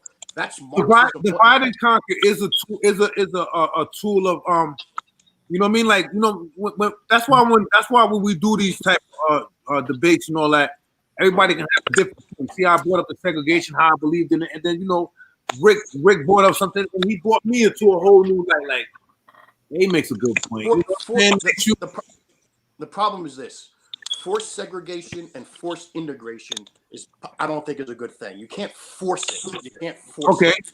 You know, what you can do is you can enforce things like you can't tell a Jewish person or that you can't go into a black community. A black person can't go into a Jew. Like that, I understand. Like, you know, you can make laws for that. You can't discriminate against people from wanting to use a water fountain or a bathroom or a restaurant, which my parents, my mother, not my father, but my mother had an experience in the 60s. You know, because obviously, I mean, those that don't know, I'm half Native American Indian, and my father's English. I'm a real Indian with proof of that. But that's here or there. For instance, my father was in Vietnam, 65 to 67. My mom's down in Fort Bragg, North Carolina. She wasn't allowed to go into a white bathroom. So me personally, you look at me as you're seeing a white person, okay, from just appearance wise. Okay, society looks at it too. Yes, I understand that. So I can't see things through. I mean, Ralph has been working with me a lot on it, and so was one of my good friends, Linda Remy, you know, try to help me out to see things through like a black eyes and cultures, which I never really thought, because like Ralph said, we're from Spring Valley. It was a diverse area. Everybody was rainbows and everybody hung out. Yeah, we didn't experience a hardcore racism. Yeah, everybody just, you know, hung out and chilled. But so I didn't really, when we were discussing these things over the years, and Zim always brought it to my attention, same with Linda Remy, you know, you got to look at through a black man's eye. Even though I had a dark grandfather that fought in World War II, was segregated in the military, was a co-torker during World War II, he came home and he loved the American flag. He didn't protest the flag. So when I see, going back to the athletes, you see athletes protesting in the American flag, kneeling on it, pissing on it, this and that. Well, what do you think Jesse Owens went through? Jesse Owens was actually invited to Hitler's palace. Jesse Owens got more respect from Adolf Hitler than he did FDR, the grandfather of the Democratic Party. Okay, FDR segregated the military. Before Woodrow Wilson, the military from 1865 up until 1913 was not segregated. And the Democratic Party is this divide and conquer, make a victim out of everybody. Okay, and the word racism really is a Russian term. It's not about black and white. The word racism is about class warfare. You know what I'm saying? America uses racism with class warfare with skin color. That's just the way. Racism is a Russian word? Yes. Oh. Racism was formed in I think his name was Leon Trotsky. If my memory corrects me wrong, is correct. His name is Leon Trotsky. He developed the term racism during the Bolshevik Revolution that led up to World War I. It was class warfare, the haves and have-nots. And that's why Rick mentioned earlier, we're eventually going to have the haves and the have-nots. It's an ancient ideology that's been around since the beginning of time. And the only thing that changes is names and faces and languages. And unfortunately, here we are today in America. All the evil that happened from Ramses and Moses up until now is it's happening in America. They experienced in Cambodia in the 70s, Vietnam in the 60s, Korea in the 50s. all of Europe, all through from 1860 to 1944, all of Europe was divide and conquer. So it's just the same sick evil ideology, like Rick said earlier. Who is that? Of the Marxist revolution, of the Marxist mentality, the Marxist ideology, which is horrible, and it's plaguing everybody. They're decaying, and I call them liberals. I don't like liberals. I'll admit that, and that's one of the reasons I've been called racist a lot of times, because I don't discriminate against anybody. If you're a liberal and you're white, black, Jewish, I don't like you. So if I'm a racist, I don't like you because you're a liberal. I'll live with that. And, Hey, Tim. Yes, sir. The other word they like to use is I'm a progressive. Yes, correct. A progressive, progressive, correct. So me personally, when I get called the names, I don't get the name called Coon or anything, but I get called other names. And let me tell you something. It's not just in the black community. The white people are just as the white conservatives and the black and the white liberals hate each other. The white conservatives fought the white liberals in the Revolutionary War. The white conservatives fought the white liberals during the Civil War. We just don't like each other, and we will never like each other. Okay, so it's not just because liberals are the damn devil. That's why. Yes, they're the devils. Yes, correct. Who are the devils? The liberals. Liberal, progressive, right, Busy? The progressive liberals. The progressives. Correct, the progressives, and it's just they retarded. say that our mind state is in the ancient. We need to grow more. Correct. We need to develop with society. And there's an old saying: those who do not know history are condemned to repeat it. And that's what's happening. These intellectuals and academia, these progressive liberals, they think they're so smart. Why? Because you change your name and you change them. Like if you take a dictionary from 1940, I got 1930, four Trump guys here. That's crazy. Like if you take a dictionary from anything, my personal opinion, anything written past the 1940s is all propaganda. Got it. They just changed the words in the Merriam dictionary 2 days ago. Certain words, they're changing words. And that's the whole evil of it. They nothing's changed. There's nothing new under the sun. What today was yesterday. What's yesterday is tomorrow. What today is going to be next year. The only thing that's changed throughout time was the raw materials. We went from the Bronze Age to the Steel Age. Now we have technology age. But the ideology, man is man. So if the men were wicked in 1776, they were wicked in 1610. Mankind is just evil. Period. Right. Man, humans are evil. Humans are evil. Period. That's a fact. Right.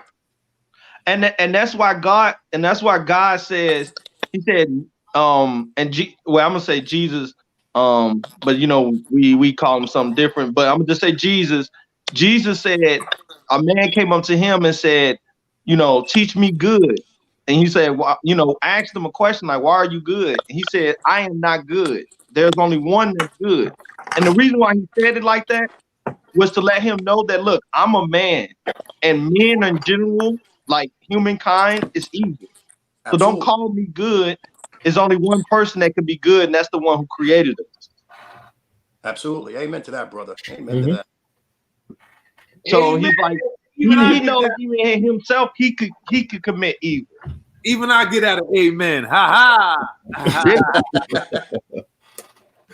Yeah, every man can be evil given the circumstance. It's exactly. So like it's not too many people who gonna make the right choice when like a situation come like, okay, let's say just quick example, if you had your daughter and some strange, woman or whatever, right? Like a strange little girl, let's say they 11 years old, both of them, and they both had, and it was in a situation where one of the two could get killed, right? And you had to pick and choose.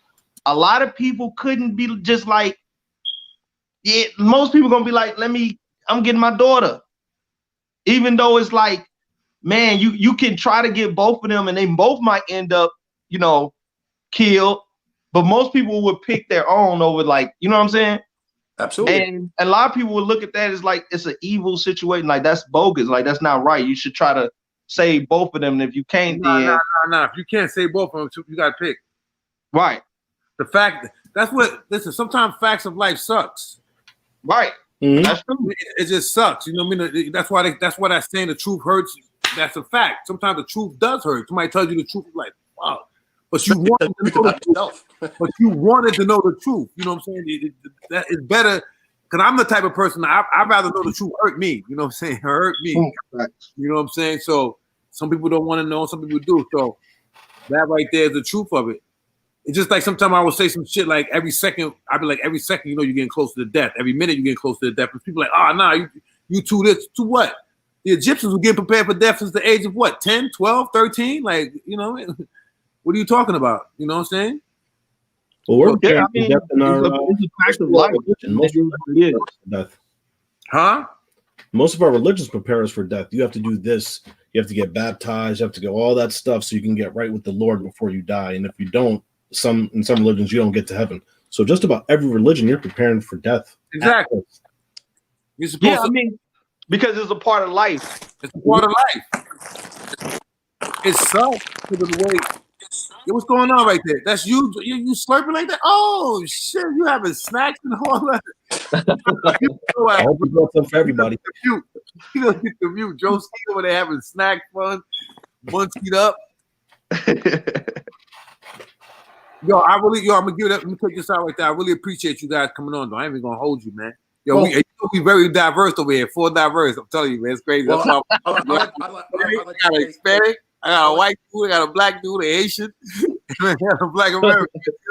Hey, all over the place. You're gonna have people looking at this thing like, what are liberals? Where the liberals at? I'm a Trump supporter. I've never even put up a Trump sign and vote for Trump in my house. I always ask people, yo, what's the definition of support, man? I said, because I'm not on a Democratic plantation doesn't make me a Trump supporter. You just want me on that plantation with you and saying Biden this, Biden that. So I'm off the plantation. So now I'm a cool, I'm this, I'm that. I'm like, yo, I'm just walking off for a little bit to see what's going on over here. Like, come on, can I just walk off the plantation for a minute to see what's going on? Can I check to see what's on the other side? I just want to see what's on the other side. You know what I don't like about that? Do anything. I call it politricks. Like just me giving it that title to tell you that person doesn't take it seriously. Right? Think about it. I call it politricks. Okay, he doesn't take it seriously. You know what I don't like about that though? I don't like about that. Like, and I know you've seen some of my comments online. If you disagree with something I say, come back with a reason. Come back with facts. Come back with facts. Come back with data. I feel, and I hate using the word feel, right? But I feel the way I do based on the data that I see. Exactly. So if I see, like, no matter who says it, Biden, Trump, Hillary, whoever, you pick a name, they say it. If it's important to me, then I'll say, okay, you know what? Let me go take 5 minutes out my day, 10 minutes out my day and look this up, right? And then I look it up someplace else. I don't go to Fox. I don't go to CNN. I go to the source because all these news agencies are supposed to be getting their source from a verified agency or a verified organization, right? So go to them because people are going to take this data and they're going to manipulate it. For example, the CDC says the coronavirus killed 220,000 Americans and they lay that at Trump's feet. What they're not saying is, because they're getting that from the CDC, what they're not saying is the CDC itself says that only 6% of the people who have died from COVID alone, that they're not verifying all these numbers. People are getting hit by trucks, cars, getting shot and test positive for COVID.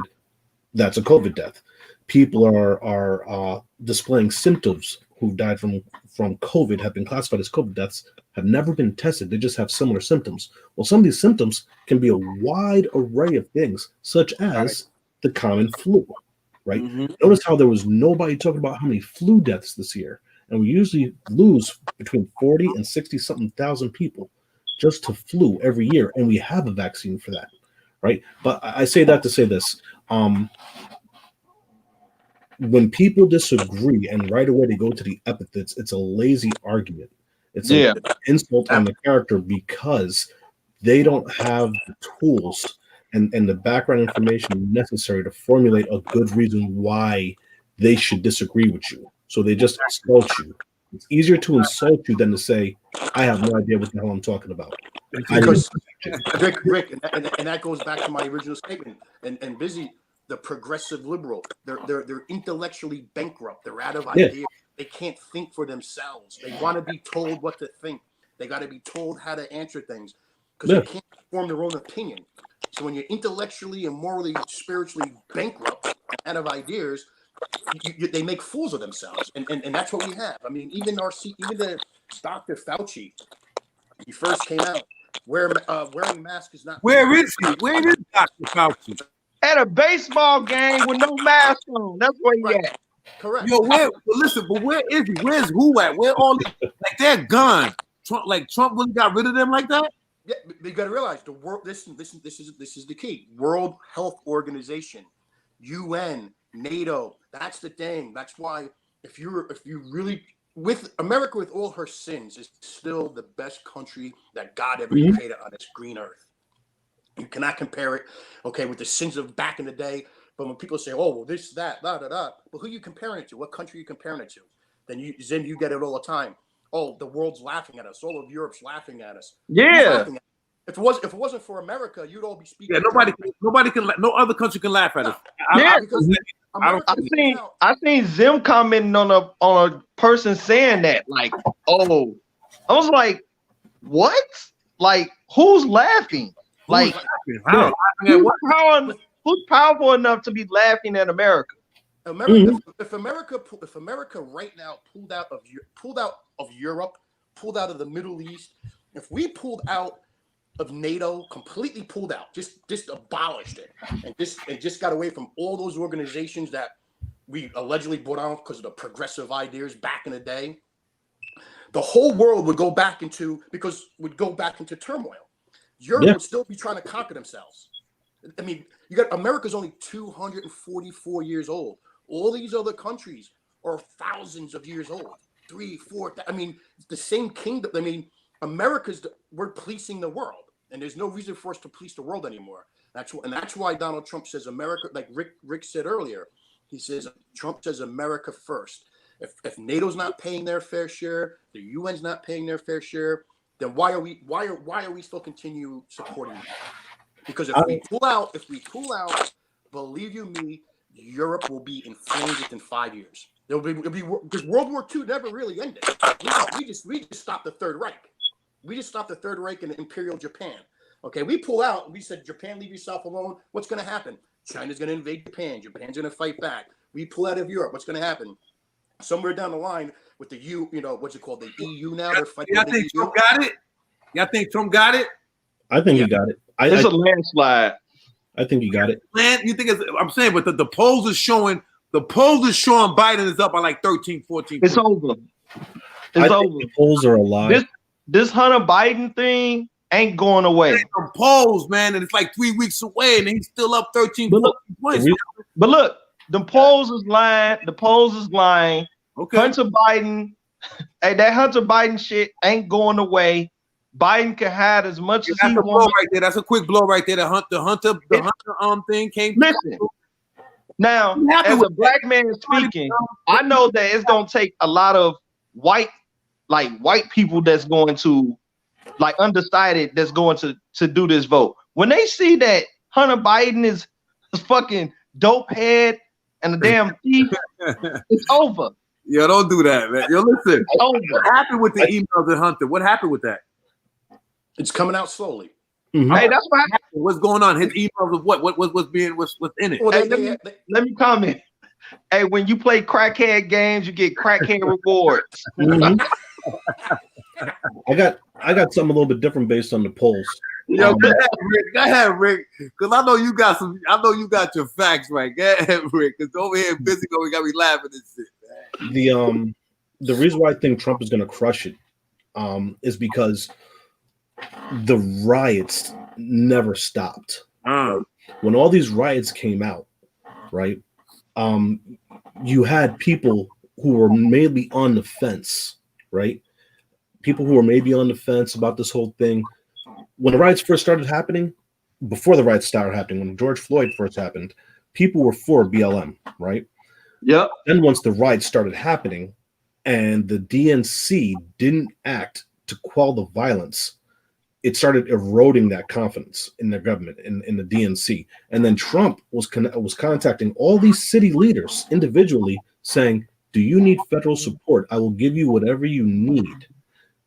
But you need to do it. You need to take charge of the situation. We can't have American cities burning. And they said no, because the DNC leaders, the Democratic leaders, didn't want to be seen getting help from Trump. They also didn't want to be seen combating the BLM movement either. So they were caught in a catch-22 of their own making. But Trump every day was saying, hey, I'll give you the forces. They can even fall under your command, but you need to stop this. And the media, the right-wing media, was showing this as hey, he's trying to give these people hope. He's trying to get out there and send forces. And the right played this little game with the media saying Trump sends troops or forces to Seattle. Well, they were only protecting federal installations. But it was more than what the DNC was doing, more than what the Democrats were doing.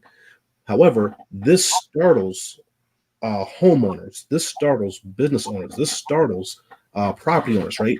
Because they have something to lose. When they see people rioting and nobody takes action, and then people that do stick up for themselves are prosecuted legally, and the people who did attack them are released legally, they are fearful.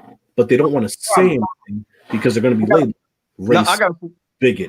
So you have a large population of whites who silently love Trump, but won't come out and say nothing because they don't want to be labeled as they have jobs, they have stuff like that. Oh, you're racist.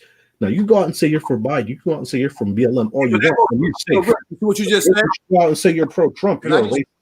Yo, Rick, you see what you just said? But that goes for both. That goes for both black and white. Because if a white, like Tim, for example, you see, he got the white.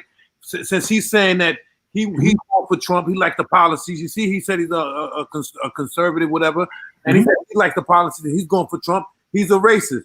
You going for Trump? You're a racist. So it's a no. It really looks like it's a no-win situation with the black. Hey Zim, to piggyback off both of y'all, that's what it is. See, it's like. It's like they try to emotionally attack you, like because they want you to vote for them so bad. Like they go after try to get your emotions involved in it. Like when the riots and stuff started, the reason why I firmly believe that Trump's gonna win is because men and women like Tim, right? Tim can't come out right now and say stuff on Facebook because instantly they're gonna attack him. Like instantly, like he can't involve himself in, like, let's say Black Lives Matter, right? Because they so emotional in Black Lives Matter. It's like as soon as you say any criticism about them, they attack you, and people don't like that. You know what I'm saying? People don't like that, and when they see politicians basically siding with that side, they like, what the fuck? Like, you're supposed to be for everybody. It seems like you're only taking these people's side, and we're supposed to have free speech in this country. And the moment I say anything against that, y'all attack me verbally. You know what I'm saying? And it's even got physical. It's 19, 20 people and died. You know what I'm saying? Like, people have died in these riots because these people so emotional. You know what I'm saying? And they want you to bow down and kneel to them. Like I read a report in Connecticut, I think it was. BLM was like basically mob ruling a store. They were telling this business owner that he had to pay them certain amount of like taxes, basically, bro. Like they literally told him that. Like, and then if you don't fuck your shit up, and then they like smash like coffee pot. I mean, like plants and stuff in front of his house. It was crazy. You see the one in Atlanta that was extort. Listen, they got organizations all over the place extorting money. Listen, Black Lives Matter collected billions of dollars right now. Where's the money at? DNC. It's being funneled into the DNC. Not only they collected billions of dollars, but on these jerseys is equality, schools, and like, where's that money up to start building up some of these equalities? You need. This is a money thing. Wasn't you just asking for reparations? They just you making the reparations. I think they should collect that money and pay back all the damn property they damaged. Absolutely. Yeah.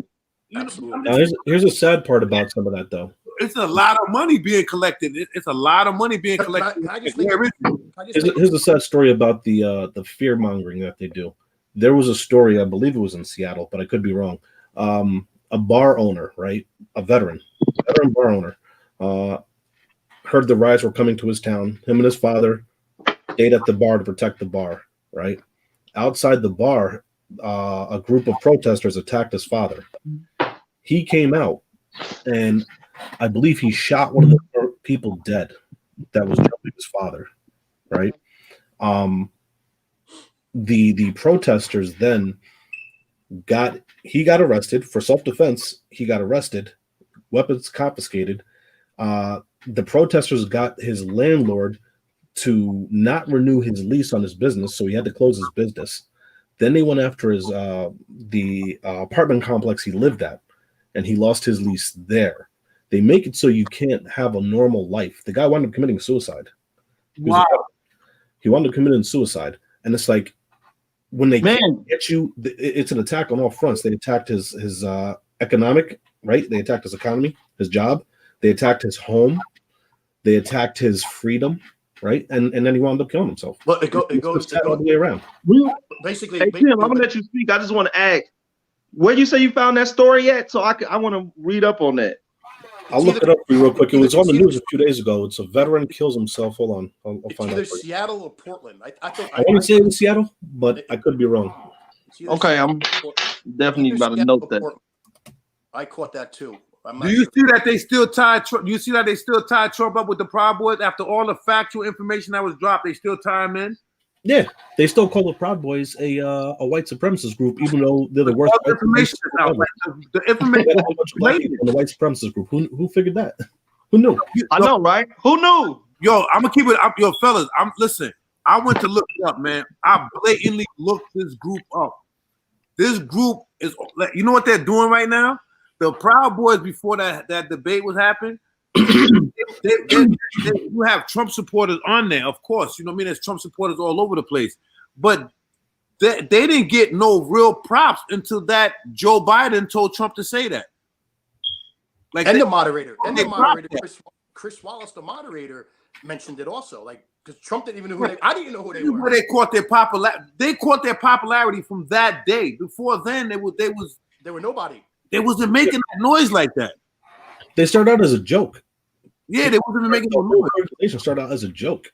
Well, I just want to say one thing. Like when Rick was saying about how they took the man, basically, in layman's term, is what they did to this man was, and the law didn't protect him, which the law is supposed to protect, is life, liberty, and property.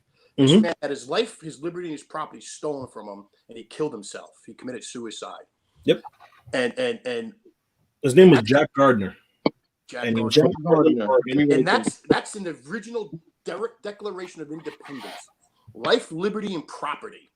That's all law is supposed to protect. Life, liberty, and property, and law turned their back on an American citizen, and they didn't protect his life, liberty, and property. They prosecute, they arrested him, like Rick was saying, and that's the main problem that people are losing. They're losing focus on life, liberty, and property. It's just like that young boy. It's just like that young boy. What happened with the young boy, the 17-year-old with the rifle? What's his name again? Kyle Rittenhouse. Kyle. Listen, people are mad at that kid, right? And they want to call it and I'm probably gonna get my head chewed off if somebody sees this. But people are mad at the kid. But what he did is the American way. Yeah. He did the American way. This is what.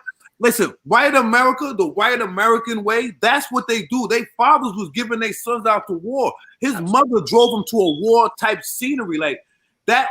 When she drove him to, there was other rifles. I could see if he was the only one with a rifle, but she brought him to a scenery where she had a rifle herself. She was carrying her damn self. She was ready to pop off too, Monduke. Monduke's get down like that. They drove to a site where other rifles was at, other guns was at. So they looking at this as a war type situation, like a battlefield, right? We are in war right now. Exactly. That's how they looked at it. So I'm like, why are people mad at them when this is the American way?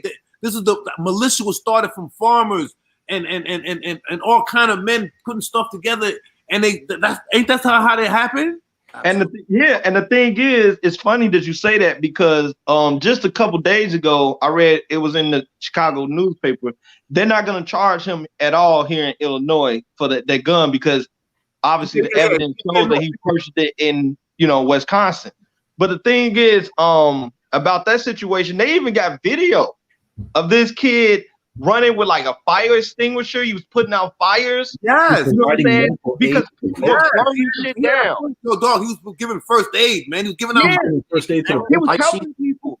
Then that whole, even the incident itself, man, who chases somebody with a rifle? Who has a rifle and you got a staple? You almost 40 years old. You almost 40 years old. You trying to chase that 17-year-old boy. You putting up on that little boy. I just want to say, somebody want to talk about that. That man was 36 years old. You know what? I give Kyle Rittenhouse a lot of credit for also. He didn't shoot anybody. The wrong people. He shot the right person. He shot only people who were attacking him. He's a better person than you because in the heat of the moment, everybody around me I would have considered a threat. And straight could have went out. What about if a straight went out and hit the wrong person? Think about that. Yeah. He specifically targeted only those people who were actively trying to hurt him. Me, somebody hit you in the head with a skateboard. I would have shot him dead. I would have shot him.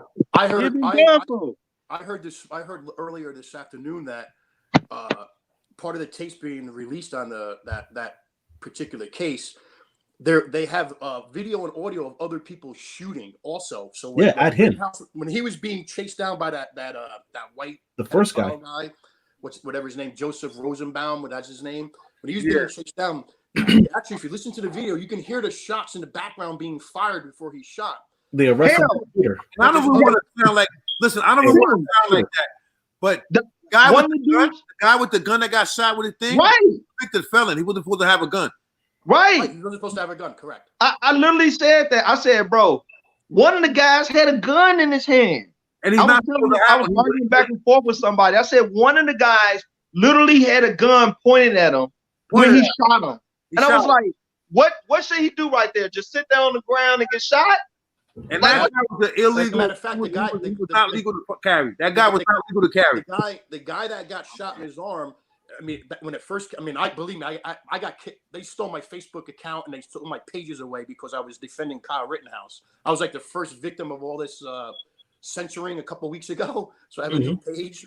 Believe it, I'm one of the first victims. I've been harassed. Same with you, Ralph. We've been harassed for years now. Yeah, I've been in. Listen, not to be throwing my business out all the time, but I've been in trouble before, and I've been in trouble. I've been locked up in Facebook more than real life. Just put it like that. But the thing was they have if they have on the Twitter accounts, the guy that had his arm shot off, basically blown off. It was, I don't think they showed anymore, but I have it down. I took snapshots of it where he said, the only thing I regret, this is the man that had his arm blown off. He says the only thing I regret is that I didn't shoot first. Oh God. Yeah. That's what he said. He said that? Yeah, it's on his Twitter account. Yes, he said the only thing I regret is I didn't shoot first. I didn't even know that. Yep. Because the media suppresses it. So I caught it right away, and I always, Snapchat everything. Just take a picture of it. Obviously, I'm using my iPad, so I don't even know how to get into the picture. Yo, Rick, chime in on that one. Well, just to backtrack a little bit, they arrested the original person the catalyst who started all that off. Because when Rosenbaum was chasing Rittenhouse, shots were fired. Yes. They identified and arrested the original shooter. He claimed he was just shooting shots in the air to scare Rittenhouse, but they don't have the bullets, so they can't really tell. But some people say they were shooting at him, and that's when Rittenhouse turned, and that's when he saw the guy lunging for his weapon, and he started shooting him. Correct. Rick, let me piggyback off what you just said. That is the dumbest. Think about this right here, Rick. I'm a young boy. I'm at a spot. How do I determine if this motherfucker is shooting in the air, in the clouds, or shooting at me? How do I determine that in this situation? Only people who have been shot at on a regular basis. only people who have been shot at on a regular basis can tell something like that. Your average person can't tell the difference. Can't tell, man. Random No shots difference, man. Bro, directly at I've been shot at, bro. And to be honest with you, I didn't know where the motherfuckers was shooting at until afterwards, bro. When you go back to the scene, Yeah, you and don't know, man. oh shit. You know what I'm saying? You don't know if they shooting in the air at you. Right? You don't know who they shooting at. Like people are stupid, bro. if I've it's been, close, I've been shot at several times, man. And you don't know. You just if it's close enough, people saying some of these combat vets I've been speaking to say you can hear them shots whiz by if it's close enough. that's different. I heard it whiz by me too. I was standing in front of a store. The shot was coming at me, bang, bang, bang. I'm ducking, and you can hear him bang, bang, hanging against the metal thing, the metal gates that you have in front of the store that they pull down. I can hear shots hitting the metal gate, and I can hear whiz. Right. You can hear them reflect off of something. You know what I'm saying? If they hit the back like metal or something, I heard or that. they break the window. But yeah, I think anytime. I think Kyle Rittenhouse was 100% within his legal rights to defend himself. Now, and then you have some people saying, "What was he doing over there? Nobody asked him to come protect." So listen, Doesn't matter. No one doesn't matter. Come either. I always go by that with the American way, man. That's how I look at it. I'm like, yo, that ain't that America? That's what. But my thing, you could come protest anywhere, right? Like you could go protest anywhere, but you can't go defend anywhere. Anywhere. That was a good one. You can protest and burn down shit and turn down buildings anywhere you want, but okay. But you can't help defend another community. Did you see that's what maybe they're trying to like the premises of their argument. And I always say too, like, you remember when Malcolm X, he used to take guys like from different cities and go to other cities and use them as like military or like a militia. Right, like to defend like other communities around the world, like around the United States. That's exactly what Kyle was doing. He did the same exact thing.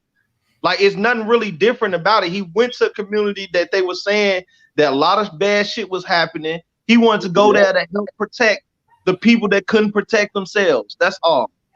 Well, to add to that, what's good for the goose is good for the gander. Right. If they were allowed to, if the protesters turned rioters were allowed to in that area after curfew, because the police had established a curfew, so they said that Kyle Rittenhouse should have never been there. Neither should have the protesters, for that matter. Fact. You know what I mean? So if they're all there at the same time, then what's the issue? Well, the issue was he was armed. Well, they haven't proven that it was illegal for him to be armed because there are stipulations in Wisconsin law that allows for minors to possess firearms. Oh, for real? Yeah. Hunting. If you're part of a militia, you could be in. You can be given. Oh, you're part of a militia. Okay.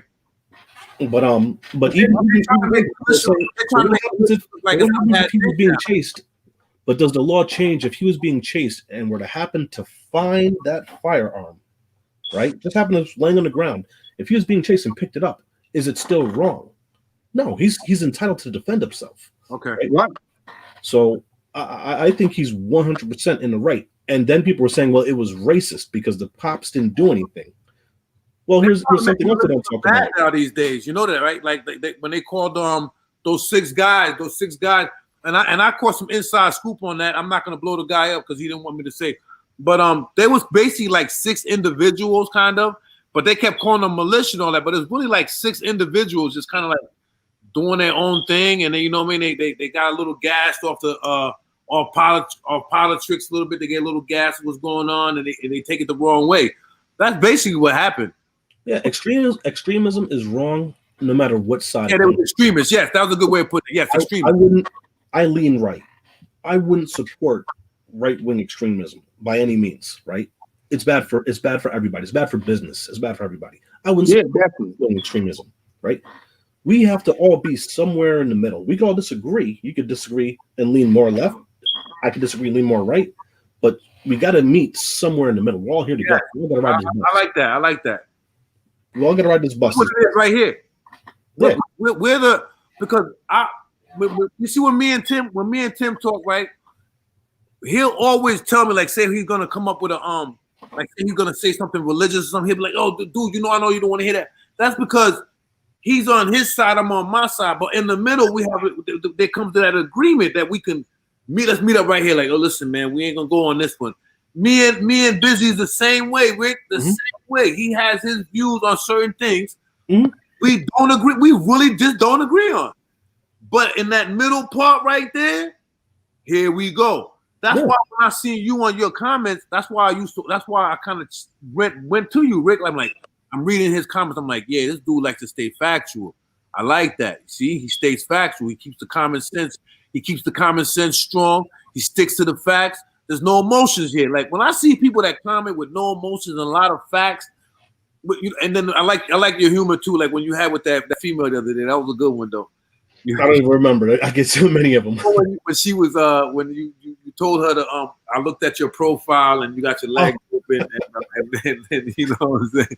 Yeah, I couldn't take her serious. That's Tim's favorite. That's Tim's favorite homegirl too. You know what I'm saying? Who the secret agent from the British? Yeah, the secret. The one. Don't do no names. Leave it alone. Don't do those. Yeah, already. Hey, it's funny because I know what you're talking about. Yeah, no names though. No names. I'm just telling you. She's not here to defend herself. We're not Hey, going to. hey. It's funny because it's like I remember I was hearing Tim say earlier. I remember he was saying that he hated he was like, man, I just can't stand you if you're a liberal. You know why? Most liberals, especially men, are just females. That's all. They're just really emotional. She said something to Ricky about his page. She said, I went on your. She said, wait. You know what the sad part is like. She first of all, she's not even an American citizen. Okay? Yo, get him out the bar. Stop it. No. There you go, Tim. Go, Tim. We're not going there, Tim. It's important, bro. We're not going there, it's man. important, bro. It's important. I'm going with Rick now. Let's go with Rick comment first, Tim. Stop. Hey, right, you remember that? Y'all remember that show on y'all remember that show on ESPN when you had the moderator and then he would mute people? Yo, that nigga Rick said this. Rick said, from your profile pic, I could assume this and that about you. He said you went about it. Yo, it was so funny because I see how Rick is. He's very calm. I'm like, Rick, he's very calm. He's very calm, very smooth. I can see he was very nonchalant. Like, yo, I was darn off that. You know what it is? It's like this, right? I'm not afraid to say I don't know. Right? Exactly. I'm not afraid to say I looked that up. Like when we started talking about sports, I'll be upfront. I don't watch sports like that, so I remain quiet for most of that stuff. Right.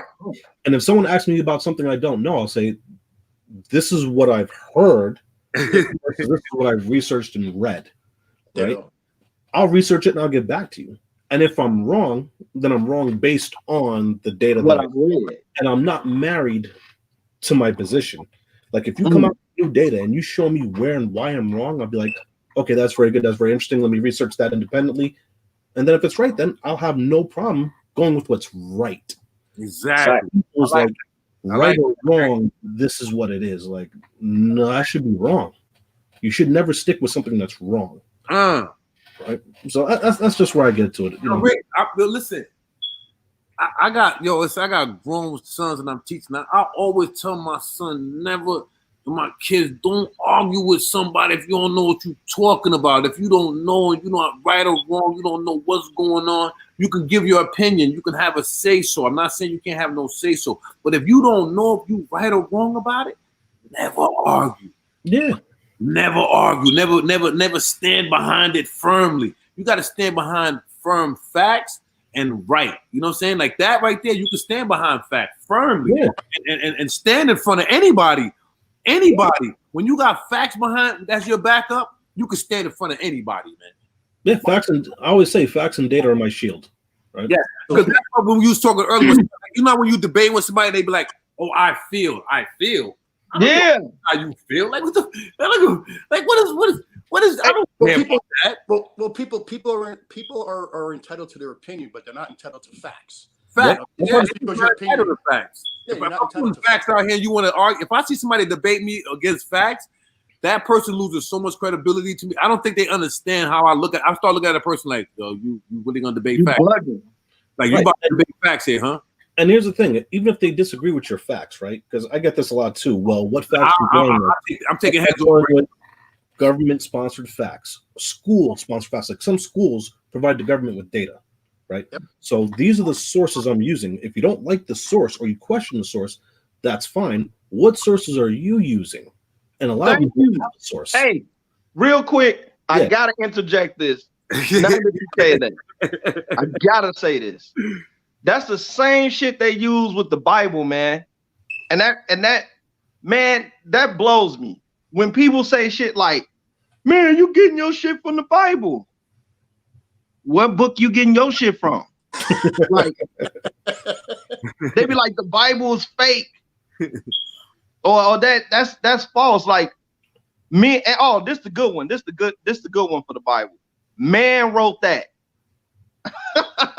You know what? As if men haven't done research all the time and put out that information that you go and look for. Let me If chime that's in the on case, that then we one. shouldn't believe shit out here. You know why we say that? That man wrote the Bible, and I'm gonna put it like in a, you know me, I'm gonna put it in a black term. I'm always gonna go into slavery term. When we say that as far as Massa rewrote the Bible and gave us a regurgitated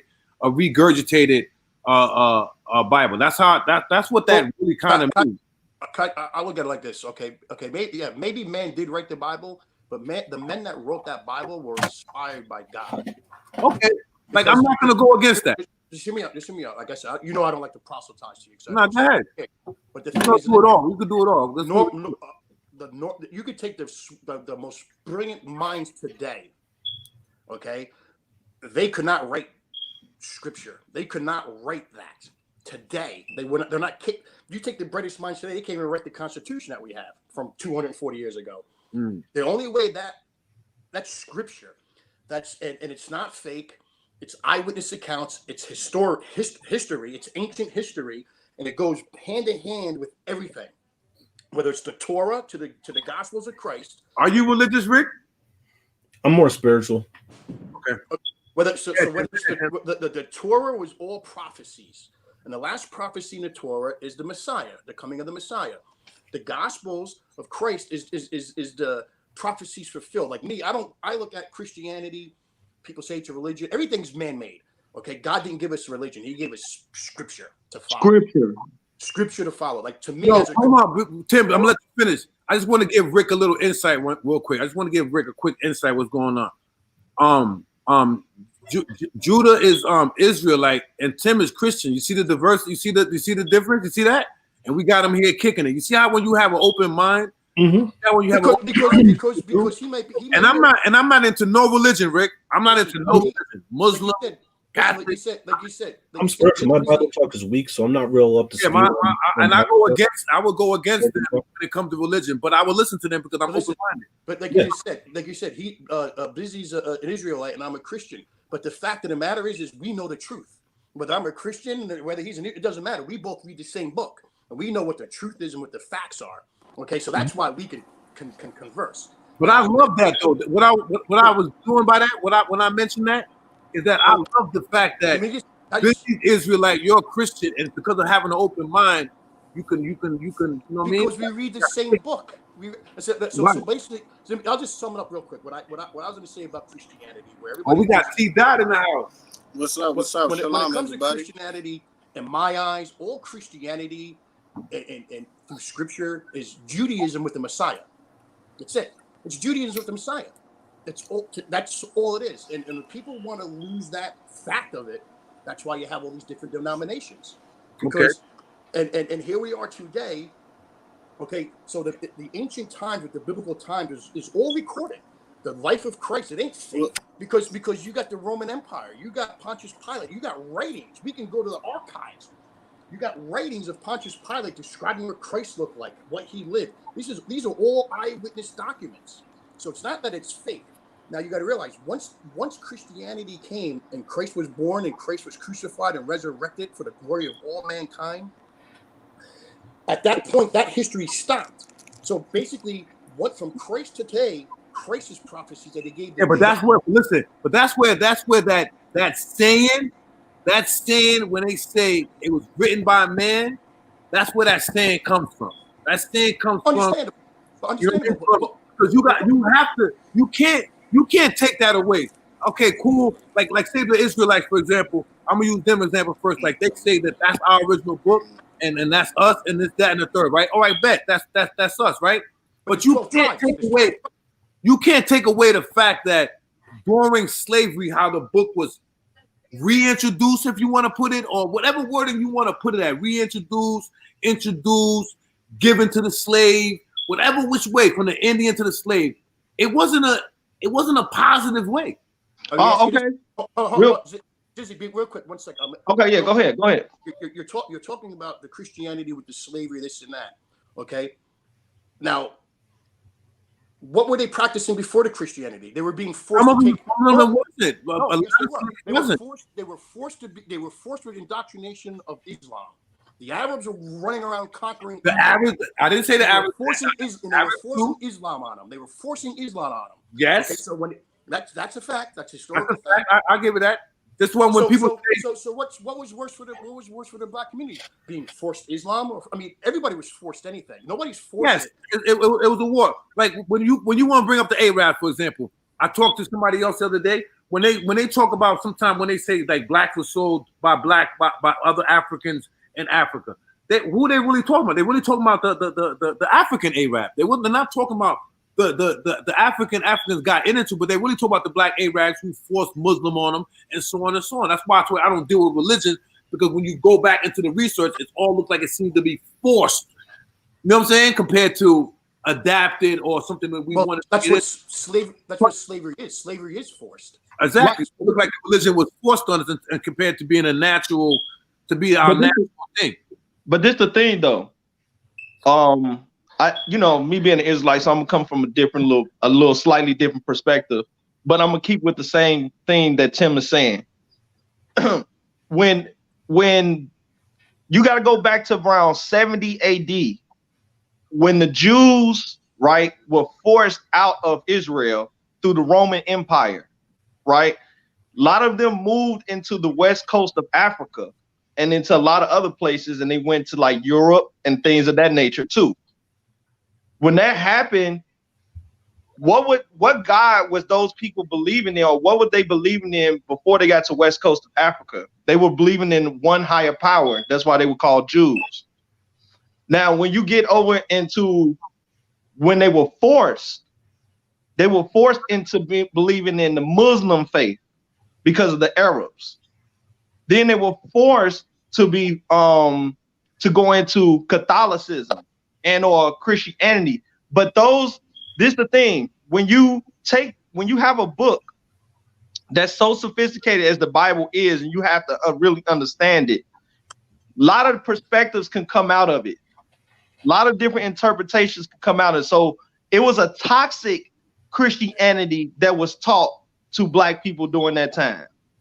Like actually, that was Actually, it was Catholicism, because if you look right, that's what I'm saying. It was the toxic part of it, which came from Roman Empire, and correct. The Romans hated like certain things, like they believed in the sun god. They're the ones who implemented like Christmas and all those kind of stuff into the Bible. That's not in the Bible. Correct. That stuff is not in the Bible. None of those holidays are in the Bible. None of them.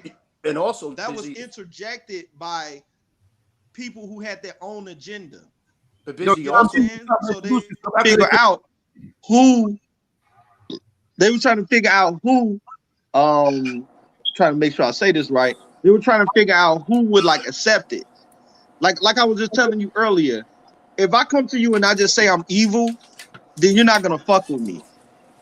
You know what I'm saying? If I say I'm a liar, you're instantly not gonna fuck with me. So I have to be that without you knowing it. You get what I'm saying? Yeah. You also got to realize too. You also got to realize too. The first Christians, they were all Jews. Okay. For the first. Isn't that the Coptic Christianity? What's that? What's that? Well, my fault, guys. Yeah, but that word. Introduce yourself real quick, T, so everybody know who you are. My name is Tom B, man. Z is family to me. So I heard somebody told me to chime in because it was like, they was talking about the Bible. I just wanted to chime in real quick. I got on here late out of out of my slave job real quick. But this Christianity didn't really like come into play really into like late into the New Testament. This is more into like the Pauline doctrines. Like the whole Bible, the whole precepts on the Bible is everyone trying to live in that Torah. They're trying to live within that Tanakh laws. They're trying to walk straight. This is what every prophet, Daniel, Isaiah, these are all, and even all the way up to Christ. So when Christ comes, he's just showing you how to carry out the law, like how to. You see, the thing is, back in the day, when Moses got those laws from the Most High, how we carried out the laws was very strict because we was a new nation, so we was trying to keep the nation strong. So this laws would be like, yo, if a man's out there collecting sticks on the Sabbath, we're gonna have to stone the brother. You know what I'm saying? And that's another thing. You know, people want to say the Bible's stolen from here, the commandments, like they want to name the simple laws, like thou shalt not steal. But the Bible's completely different than what was going on in these other cultures, because we have laws on the Sabbath. We have 7-year Sabbaths on the land, and what's clean. We have dietary laws. You don't have too many nations on dietary laws. They eat whatever they want. You know what I'm saying? So you got to understand we're a separate nation. And that was young. We're the youngest nation. These nations are older than us. Now, people want to say we just started getting these laws, but I can show you all the way from Adam. Adam knew the laws. Noah knew the laws. These brothers knew the laws. You know what I'm saying? How you know they knew the laws is because Adam was keeping the law in fruitful and multiply. Noah knew what was clean and unclean when he was bringing animals into the boat. You understand? So these people are just walking within the Torah, you know. Then when you go further into Exodus, now you're seeing more of a nation of these people coming together that's trying to, because what's happening in these other places, you're worshiping other deities, you're worshiping stones and all this stuff that pagans, and you're mummifying cats and shit. Next thing you know, you're mummifying the cat. You know what I'm saying? So when you look at the Israel nation, which breaks down into from Jacob, this is when you're learning that they're becoming a nation now. Now this, you know, Jacob is a name that's taken. You see, we got Jacob and Esau. You can see that's going to be two different nations. You understand? Jacob, like the word Jacob is literally the word grabbing from the heel. He grabbed them from the heel. What does it mean? Jacob means grabbing from the heel. You understand? A word. But, you know what I'm saying? So everything's breaking down on who these people were, and Esau end up going to spread his seed with the Chittims and the Kittims, which are these people in Rome. These are the Roman people. So they're telling you what happened with some of these people that. And that's all in the Bible. Yes, it's all in the Bible. When you look at where they went. Well, it's also with Abraham too. When he had the illegitimate son with his housemaid. God sent them into the desolate land, which became Arabs. They're all cousins. The Arabs, exactly. They're all cousins. What happened? Repeat that. What? Huh? What? Well, Abraham had a son. He spread his seed within the handmaid Hagar. Right. And she ended up being casted out into the desolate land. The Most High Yahweh, he still blessed her. He still blessed the handmaid, you know what I'm saying? Which end up becoming the Ishmael, which is those Arabs type people now. These are the Ishmael people. You know what I'm saying? But you can see from the name that name is still lingering in the Arab history for many thousands of years, you know? What do you mean? What name? I just want to Ishmael. Okay, yeah. Okay. I just want to reiterate what I was trying to get at before. I mean, everything that Tom's saying is I agree with, but we're getting lost. What I was trying to, my point was with all those laws and new countries, this is coming together. The bottom line, whether it was Adam and Eve, whether it was Moses, Abraham, Isaac, Jacob, everything was a prophecy foreseeing the Messiah.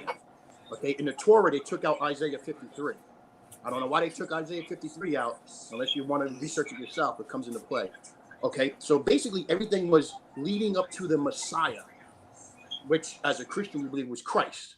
Now, being that it was leading up to the Messiah, everything Old Testament But like Christ said, I didn't come here to break the law. I came here to fulfill the law. So everything about eating habits, this and that, to me, this is my one man, one opinion, is irrelevant because he came and he's the last sacrificial lamb.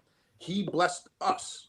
Now, like going back to what I was originally trying to state was the first Christians, the first few hundred years were all Jews.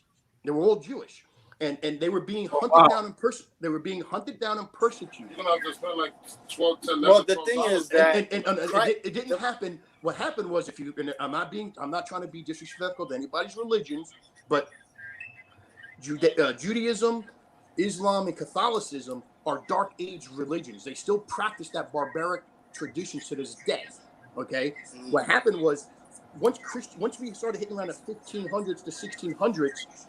With the years of enlightenment, that's when Martin Luther came about. When all these other John Locke and all these other things, that's when Christianity. That's what took us out of the Dark Ages, in my opinion, from my research report. Well, you're kind of right, but in a way you're kind of wrong because you're saying Christ came here to fulfill the Torah. Then that means, and then you say everything else is like irrelevant. Irrelevant. So that means you're saying we can eat pork. Yes, you can. Without the pork. So you can eat a rat. Yes, absolutely. And a bat and all that stuff, right? Well, I don't. So I don't. Christ never did those things, though. I wouldn't say it's a wise choice, but Christ's own word says, "Just give thanks unto your Father." Okay, he came to fulfill the law. He said, yes. So why would he say your father if he's not here? If he's here to fulfill his father's laws, he's here to fulfill his father. When he told him how, he said, "Your Christ, how do we pray?" He said, "Let me ask you this. Obviously, he's still praying to the Father. Even the Christ himself. Let me ask you this. I'm gonna assume that you're an Israelite, right? Am I correct on that? You could say I'm an Israelite. You know, let me ask you this. Okay, so let me ask you this. Okay, in the Torah, okay, the Bible that you're following, okay, in Genesis or whatever, there's three names for God: Elohim, and Shalahim. Okay, this is a fact. When any word in Hebrew that ends with an I and an M is plural. So there's three names in Hebrew in the Torah that you read. There's three names describing God's name. And they all end with I am, which means plural. Elohim or Elohim, Shelohim, however you want to pronounce God's name. And the third God's name, they don't even say. But they all end with I am. Okay, I and an M. And then I and an M in all Hebrew literature is plural.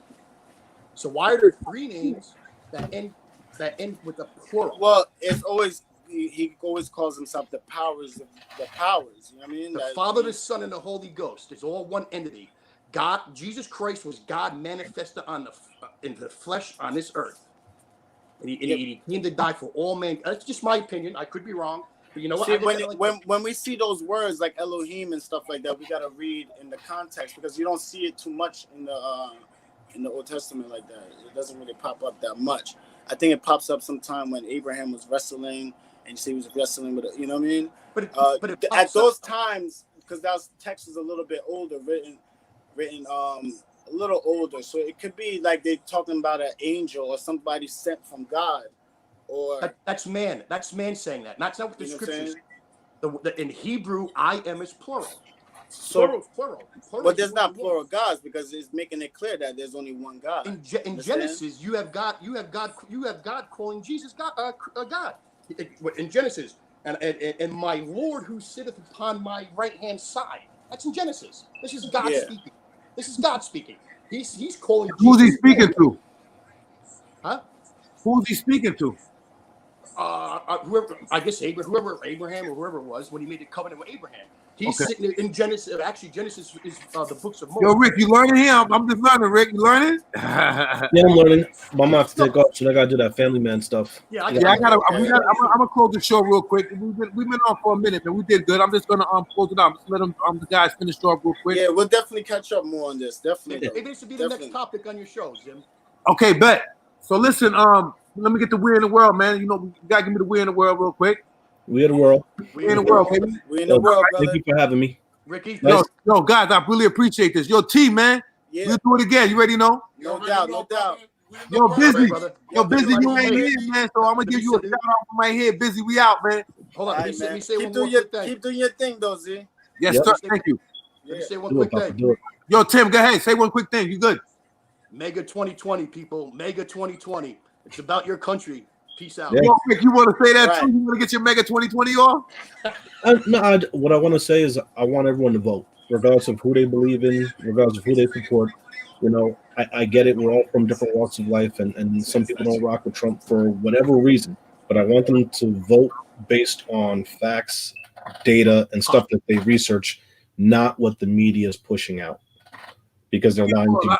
We're in the world. I vote for Ice Cube and the CWBA. We out of here. All right. Peace out, guys. Have a good one, gents. Peace out. Peace out.